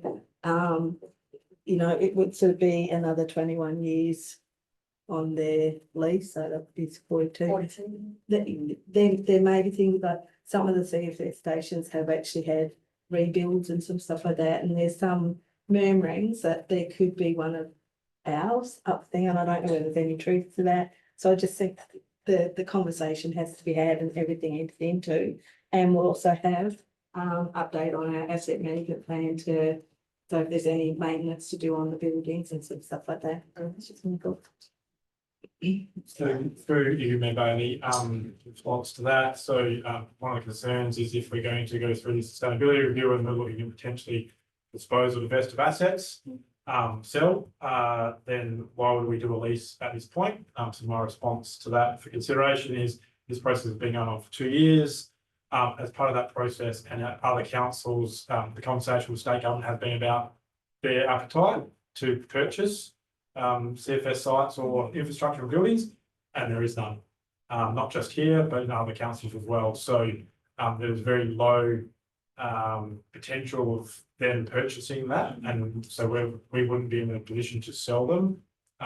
If there was that case, then I would have a different position. But that's why I think it's reasonable that we continue on this process as outlined.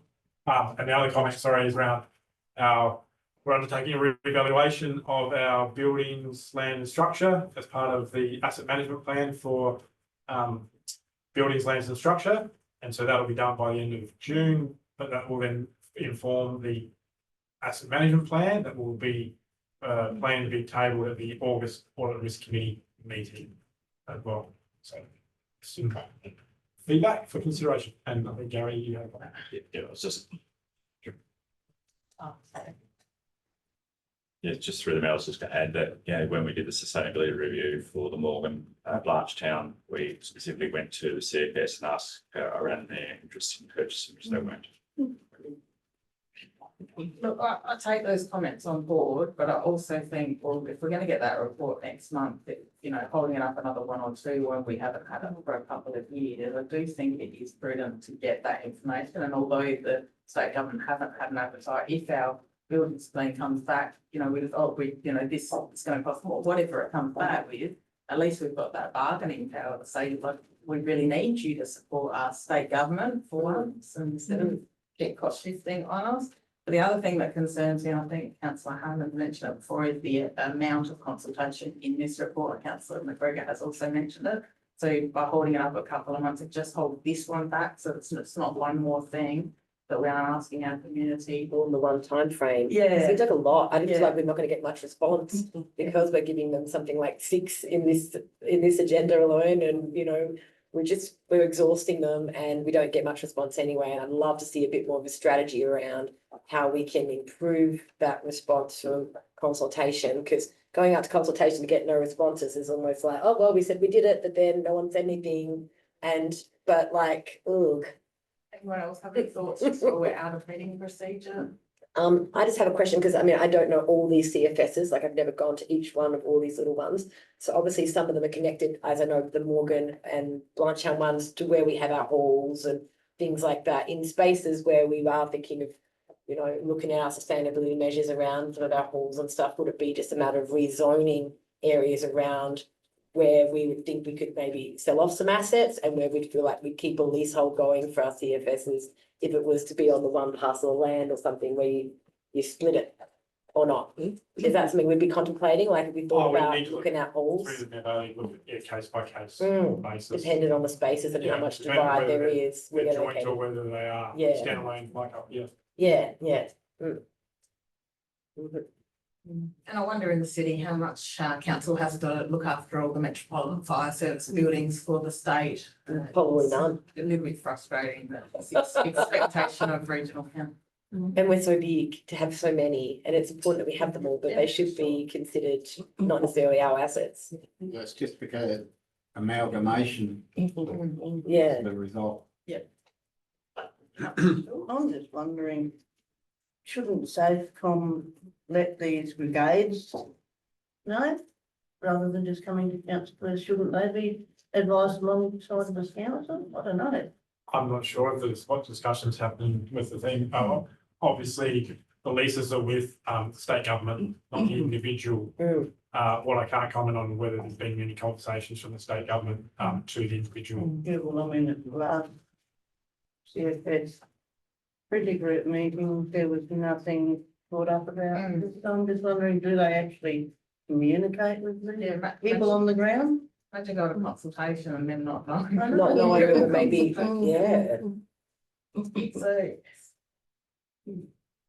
Councillor Butler? Yeah, I've just got, I guess it's an assumption. I just want some clarification on like the CFS stations that are listed here. Is obviously not all of the CFS stations within our region. So the other ones, are they not on council land, or are they just not the ones that are up for renewal at this point in time? I'd need to check on that detail. So you got like Blanchetown, there's one, I'm not sure how many parcels of land, but you've got the police station. And you got the SES, and then you got the CFS all in that one area. So I'm not sure whether Safecon own that parcel of land. I think we had to give approval for the tower to come down, but we also own the Palmer Oval where the Palmer, and that one's not on the list, so I'd say they're probably just different leasing times. And Cadell is actually part of the prison. So we have 2 more minutes before we go back into meeting. It sounds like the majority is for a deferral. So we have something brief for that, will we? What is it, a motion? Yes. Uh, 1, 2 minutes. Anybody else wish to add something, or are we getting a quick deferral motion? Oh, no, it's there. Oh, it's there? Perfect. Look at that. Okay, so if everyone's finished with discussion, is everyone happy to go back into your meeting? Perfect. So, You got a card, though? Oh, yeah, I'll give it to you, sorry.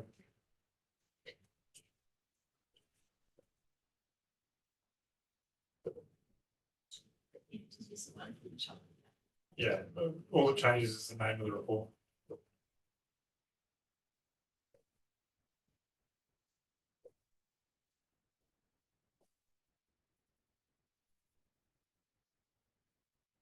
It's you.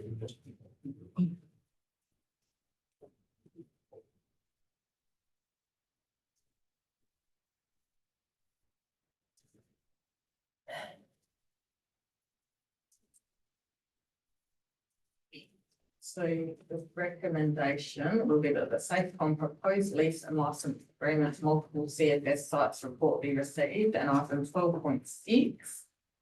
Safecom proposed lease and license agreements, multiple CFS sites be deferred, and a further report to come back to council. Do we have a mover for that? Councillor Schultz, thank you, and a seconder, Councillor Allen, thank you. Councillor Schultz, do you wish to speak on that? No, I think we can stand out. Perfect, thank you, Councillor Allen. No, anybody else wish to speak on that? Councillor McGregor? Just through the chair, it's a further report, but it's sort of also the sustainability reports. It will be sort of after they come and the management. Is that sort of incorporated in that, do you think, Probably don't need it. No, They'll- that's they'll fine. bring it back. That happens. Anybody else wish to speak on that? If not, we'll put that motion up. All those in favour? Against, that is carried. 12.7 CEO's monthly report. The recommendation is that the CEO's monthly report be received. We have a mover. Councillor McGregor and Councillor Barber is seconding that. Do you wish to speak on that, Councillor McGregor? No, just, well, except to say, long list, beautiful, thank you. Yeah. And we just And keep got on a little adding break to in it. there. I know, that's, yeah. Thank you, councillor Barber. No, anybody else wish to speak on that? If not, we'll put that motion up. All those in favour and against, that is carried. Then, Ben. 12.8 motion action list. The recommendation is that the report be received. We have a mover. Councillor Barber and Councillor Hammond, thank you. Would you like to speak on that, Councillor Barber? No, Councillor Hammond? Nope. No, anybody else wish to speak on that? Have any questions? If not, we'll put that motion up. All those in favour and against, that is carried. Thank you.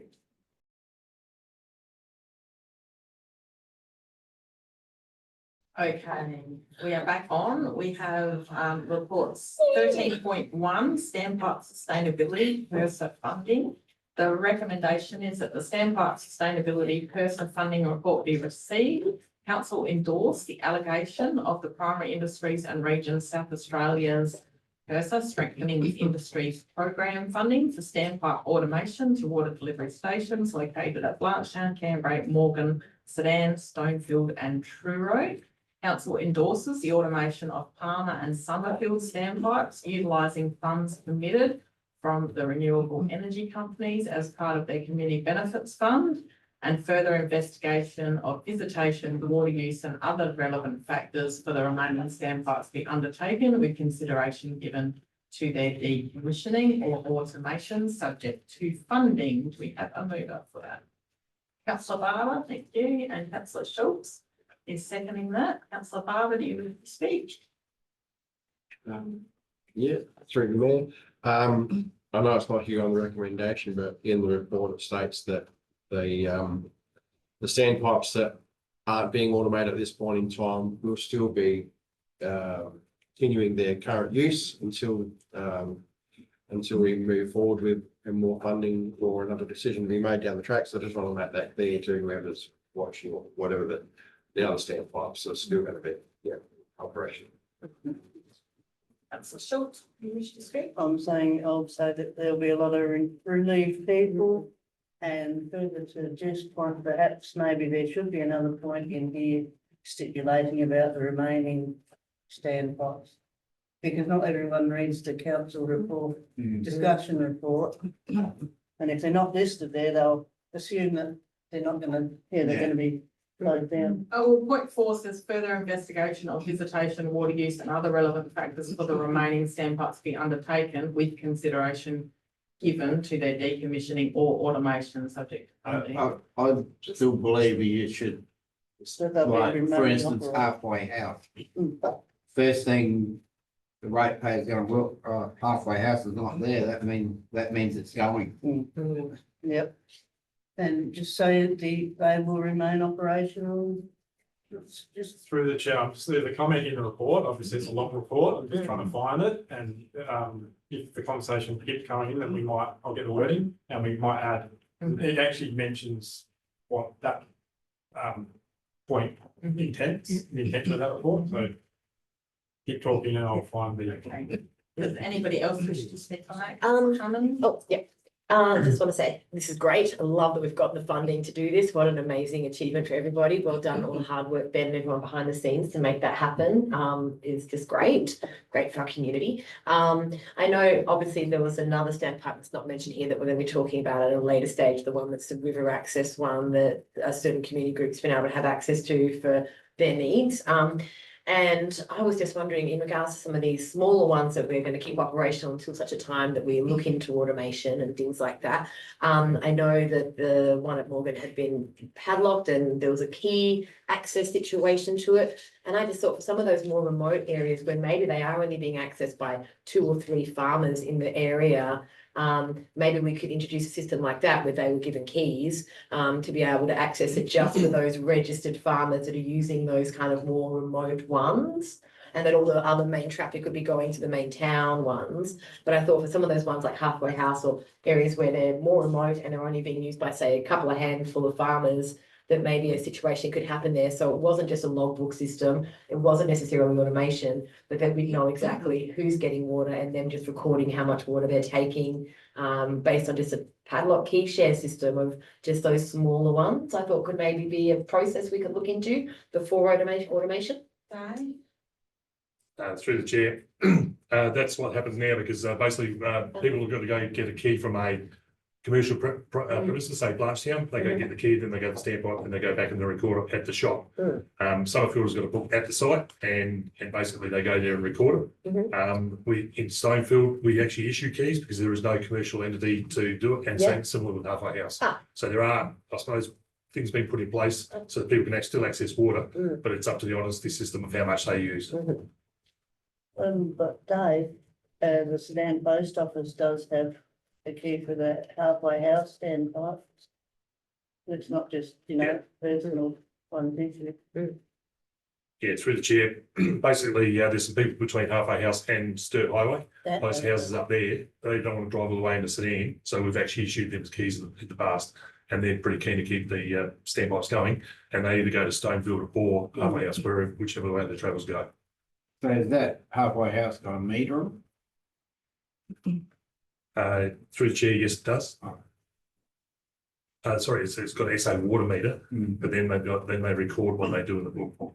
And whether the two align is a different story. They've all got meters. We get charged. Yeah, we get charged for it. Councillor McGregor?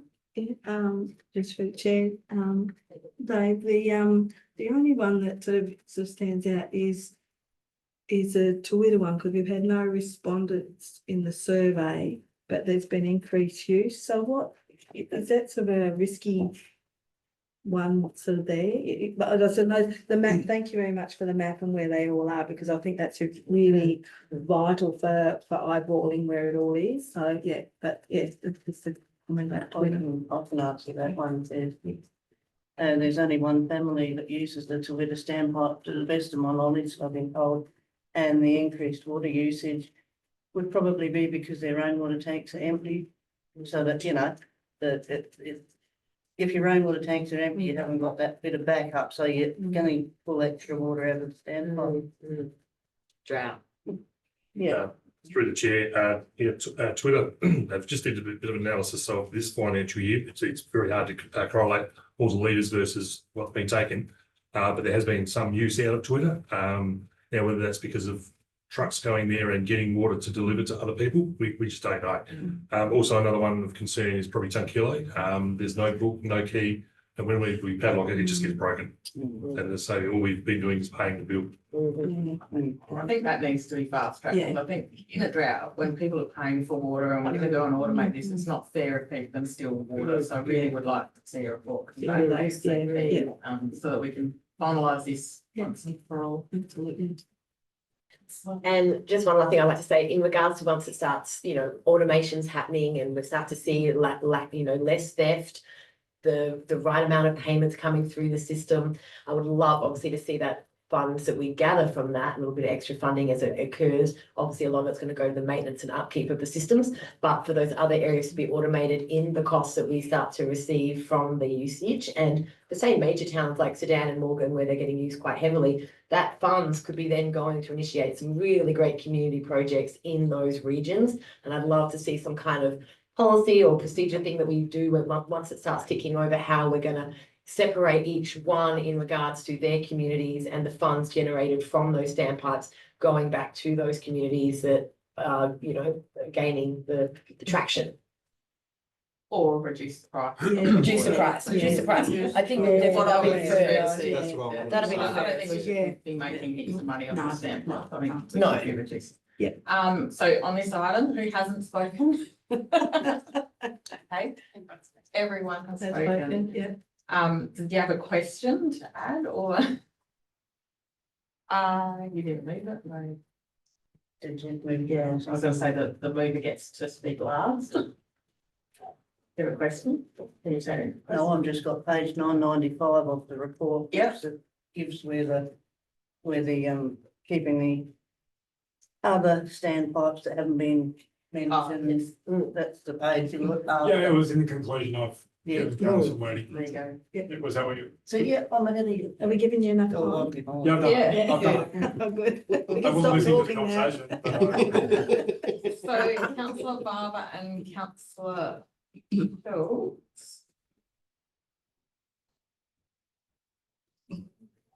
I know it would replace number 4. That's my proposal. So we are looking at replacing number 4.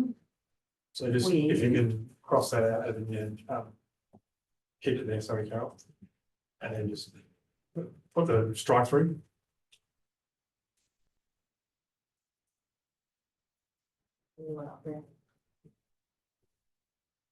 So replacing number 4 with the remaining standpipes at Halfway House, Tunkillo, Swan Reach and Toowoomba remain operational while further investigation of visitation, water use and other relevant factors from those standpipes be undertaken with consideration given to their decommissioning or automation subject to funding.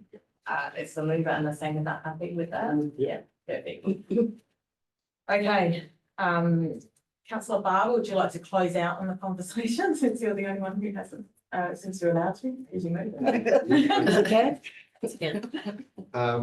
Yeah, I was, I was just gonna add on to, councillor Hamill was saying that I would actually like to see that over time, the cost for the water to those that are using it actually reduces rather than going into community projects. That's absolutely intent. Obviously, we struck fee to try to offset the loss that we incur. So if we can reduce that loss through automation, then. Okay, if no more questions, we will put that motion up. All those in favour and against, that is carried. And just through the chair, if I can just acknowledge the work Dave and his team have done on this. I'm not sure how many reports this is, Dave, but it's been a few. There's a lot of water under the bridge. For something that's not actually the responsibility of the local government. And look at the great outcome though, we Thanks got, again to everyone in Murray we Council. did a great outcome. That wasn't even set up, though. You took it that long. Just logo. I'm on fire. Okay, 13.2, facilities review, Canberra swimming pool. The recommendation is that the facilities review Canberra swimming pool report be received. The Canberra swimming pool service levels for 25-26 season be as follows: 1st of December 25 to the 3rd of March 26, 4 days per week. When the forecast for the district above 25 degrees and opening Wednesday, Friday, Saturday, Sunday between 3:30 and 7:30. And the CEO or nominee have the authority to negotiate additional opening days of the Canberra swimming pool within the current season if staffing and budget allow in the event of extreme heat. Shall we have a mover? Councillor McGregor and Councillor Schultz. Thank you. Councillor McGregor. Can I just through the chair, suggest an extra point in this as well? It's a mover. Yes, that's okay. Just with the explain that is, can we have further options for school or community ownership? Just in there, just as an extra thing going. So the options be considered or? Yeah, considered. Yeah. Report or yeah. Oh, yes, the report would be really good. Yeah, I can give you my sort of rationale. Gary has something to say. Yep. Yeah, through the mayor, we went through that option with the school, the education department when we did the facilities review. I said, no, not interested.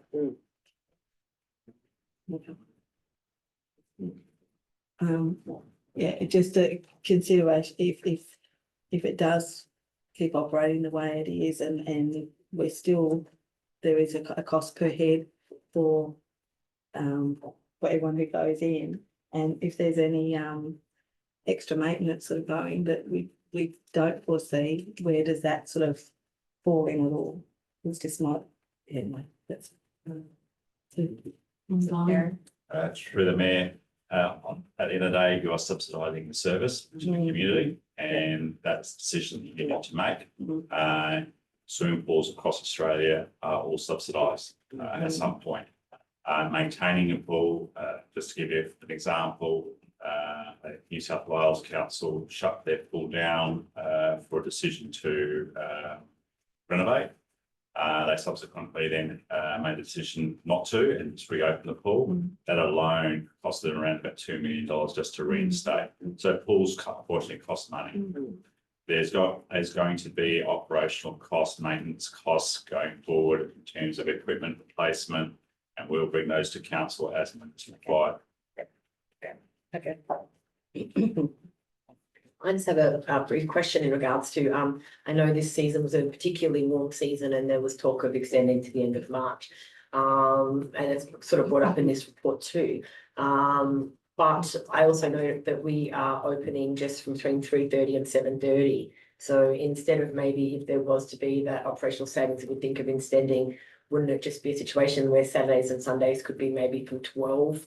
Like instead of extending for a whole month, extending the time frame that people can access on the weekends to encourage higher participation level in the pool. I don't know if that would be what we would look at instead of, you know, I don't want to cost any more money than it already is. I don't want to lose any more money into it. But when we saw that the numbers are up this year and there was talk of extending to the end of March, I think it's probably more beneficial just to extend our hours of service on the days we are open when we're employing a staff member to go out there anyway for 4 hours. That would maybe it could actually be- cost more with no extra income. All right.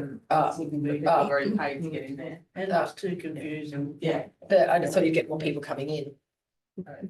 Look, All right, I was just like finding other alternatives to, through the chair, this, as Karen's point is, council subsidises this. yeah, If you increase the hours or change anything, if by extending it, yeah, then you're increasing that yeah, subsidisation. yeah, So it's costing more money. more money. Councillor Schultz. Yeah. I'd just like to say a big thank you to the volunteers that have made a difference in the bottom line of the costings of the pool. And hopefully the locals increase patronage.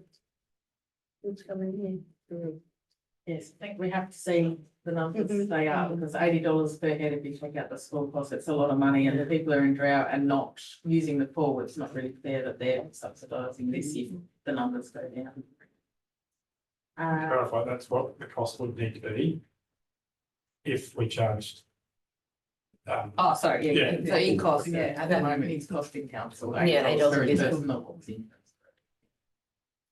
Anybody else that hasn't spoken that wishes to speak? Councillor Gregan, you moved it, would you like to close out?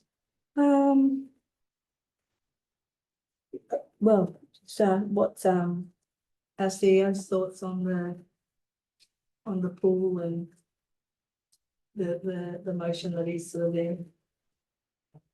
And I'm not sorry, what's your question? So with the motion that is up there to agree to sort of keep on going for the service level in a season, is that sort of something that you support wholeheartedly or have reservations about or? Through the chair, obviously the decision's council's. If you're asking me, is this a sound business case, a business decision? It's not, because of the point that Mayor Bailey made, but councils make a decision on subsidising services to an extent all the time. And there's obviously significant benefits for offering this service. But it's for council's decision to make, as they do with libraries, as they do with other facilities and services and programs. So it's for council to decide. Thank you. Okay, if no more questions, we will put that motion up. All those in favour and against, it is carried. Facilities review, Blanchtown Community Hub. The recommendation is that the facilities review, Blanchtown Community Hub report be received. That council changes the opening day for the Blanchtown Community Hub service from Thursday 10 till 2 to Wednesday 10 till 2 for a 6-month trial period from 2nd of July 2025. A report to be brought back to council at the end of the trial period assessing the usage of Blanchtown Community Hub. We have a mover, councillor Hammond and Councillor Myers, you're seconding that. Councillor Hammond, do you wish to speak on that? Yeah, just briefly, I'll just say it's great that we've got community that are engaged with the process to know when we, I mean, the community knows best of when the people in town are going to be actively wanting to access the hub. So I feel like it's really great that someone's taken that initiative to let us know that Thursday's not a great day for town and that Wednesday's a better time for the community. And I think this is an important step to honing in on getting everything sustainable and getting the maximum usage out of these spaces. Councillor Myers, do you wish to speak on this? Just a question to Nat, if I can. They still got the services like Centrelink and that? Yes. Aye. That's the income you see in the report, because I sat there going, how do we get 6,000? Oh yeah, it's a Centrelink. Centrelink, thank you, Centrelink. That hasn't changed with the day version. Yeah, excellent. Good one. Anybody else wish to speak or have any questions on that? Councillor McGregor? Just through the chair, it's sort of just worth noticing that there was that decreased use and also the decrease in the library. I think sort of was mentioned since there was a community book swap and sort of stuff that brought in.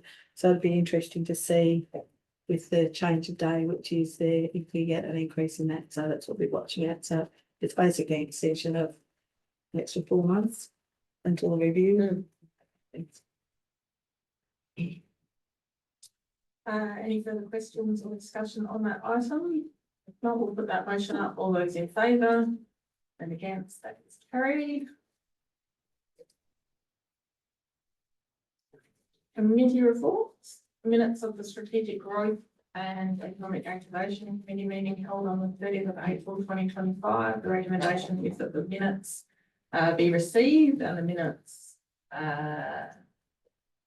the minutes of the Strategic Growth and Economic Activation Committee meeting held on the 30th of April 2025 report to be received and that the minutes be received. Do we have a mover for that?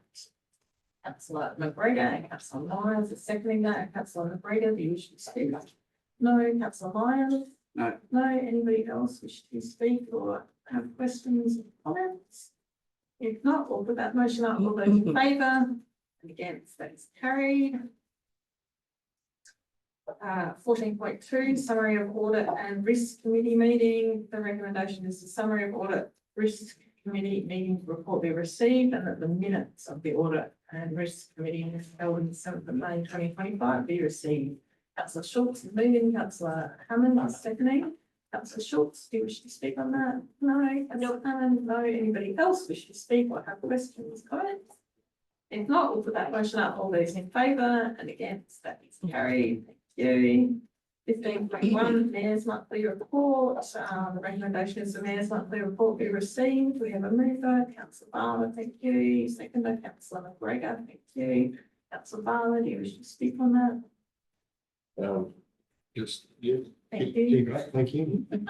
Councillor McGregor, anybody else wish to speak or have questions? If not, we'll put that motion up. All those in favour and against, that is carried. Thank you. 16.1, elected members monthly reports. The recommendation is that the elected members monthly report be received. We have a mover, Councillor Barber, thank you. Seconder, Councillor McGregor, thanks. Councillor Barber, do you wish to speak? No. Councillor McGregor? No. Councillor Hammond? I just want to put an apology and yes, next month you'll get a double whammy from me. Thank you. Anybody else wish to speak or have questions? If not, we'll put that motion up. All those in favour? Yes, thank you. 17, motions with notice. Councillor Myers gives notice that at the next ordinary meeting of council to be held on the 20th of May, intends to move the following motion. Council's Infrastructure and Field Services Department applies to the South Australia Boating Facility Advisory Committee for funding to renew the boat ramp and associated parking facilities at Page Drive, Blanchtown during the first half of the 25-26 financial year. And his rationale is there, and administration's response is also there. So Councillor Myers, are you moving that motion as it is? Yes. Yes. We have a seconder to that motion. Seconder. No seconder. Okay, that lapses because we didn't have a seconder. Are you going to do another motion? Or- Thanks, that's very fast. I guess speaking as mayor, I guess the rationale from the administration was concerning for us. You know, it is a big hit to the profit and loss statement, I guess, and we would have to find 650,000, which I spoke to Ben was about a 3% rate rise. So yes, in future, it'd be good to have if a member wants some of this, maybe ask for a report to come to council, but then we can make a really informed decision and have good discussion on that.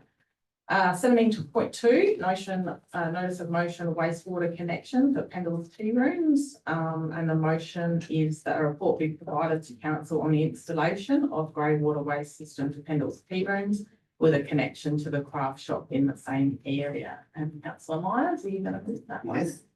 Perfect. Do we have a seconder for that one? Councillor McGregor, thank you. Councillor Myers, do you wish to speak on that? It's well overdue. And now with Canali being so close, the consensus is we want to use Pendle's tea room for what it was originally used for. But because of health and safety things, we can't, because you've got nowhere to wash your hands, because there's no wastewater. Perfect, thank you. And Councillor McGregor, you wish to speak? Yeah, just through to the mayor, I think it's a really good idea and it's something that obviously needs to be sort of done to increase the usage. And I think it's something that councillor Myers and also councillor Davis both sort of share a joint sort of desire for the community. And that it's probably a good once you get the report and all the details, good use for part of that down the money that we've allocated. If the community sees fit. Yes. Oh, yes. Because we are doing community consultation. Yeah. on that. So it'll be good to get a report. So we have absolutely. full information. Yes. So anybody else wish to speak or have any questions in relation to that item? If not, we'll put that motion up. All those in favour, against, and carried. Good to get the information to council. Questions with notice, there are nil. Questions without notice of a strategic nature, do we have any? Councillor McGregor? Yeah, just through the mayor, just further to our discussion, obviously talking about the compliance sort of thing. My question is, why did we stop receiving the quarterly reports of the environmental services, particularly with the register of illegal developments? That's the thing. And can we start receiving this again just for our information going forward, please? I've got references to when it was in the agendas. The last which I sent to them. Is anyone able to answer that today? Or I can give you a broad answer that we're providing the summary of information. That's the first part. So before we're not doing is providing the detailed elements of it, and whether elected members need that for consideration. What was the second question? Just why we stopped, and then if we could sort of start receiving it again. Yeah. I will have to give that some consideration. Joe, you want to take that? I'll take it on notice, but it stopped prior to my commencing here. And obviously when I commenced, I reinstated quarterly reporting. And the intention was to provide a high level report to elected members and did see the need for that additional detail. Thank you. Anyone else have a question without notice of strategic nature? No, not all involved. Confidential reports are nil. Next meeting to be held at the Manor Council Chambers, Adelaide Road, Manor, 9:30 AM on Tuesday, the 7th of June 2025. I declare the meeting closed at 12:05 PM. Thank you, everyone.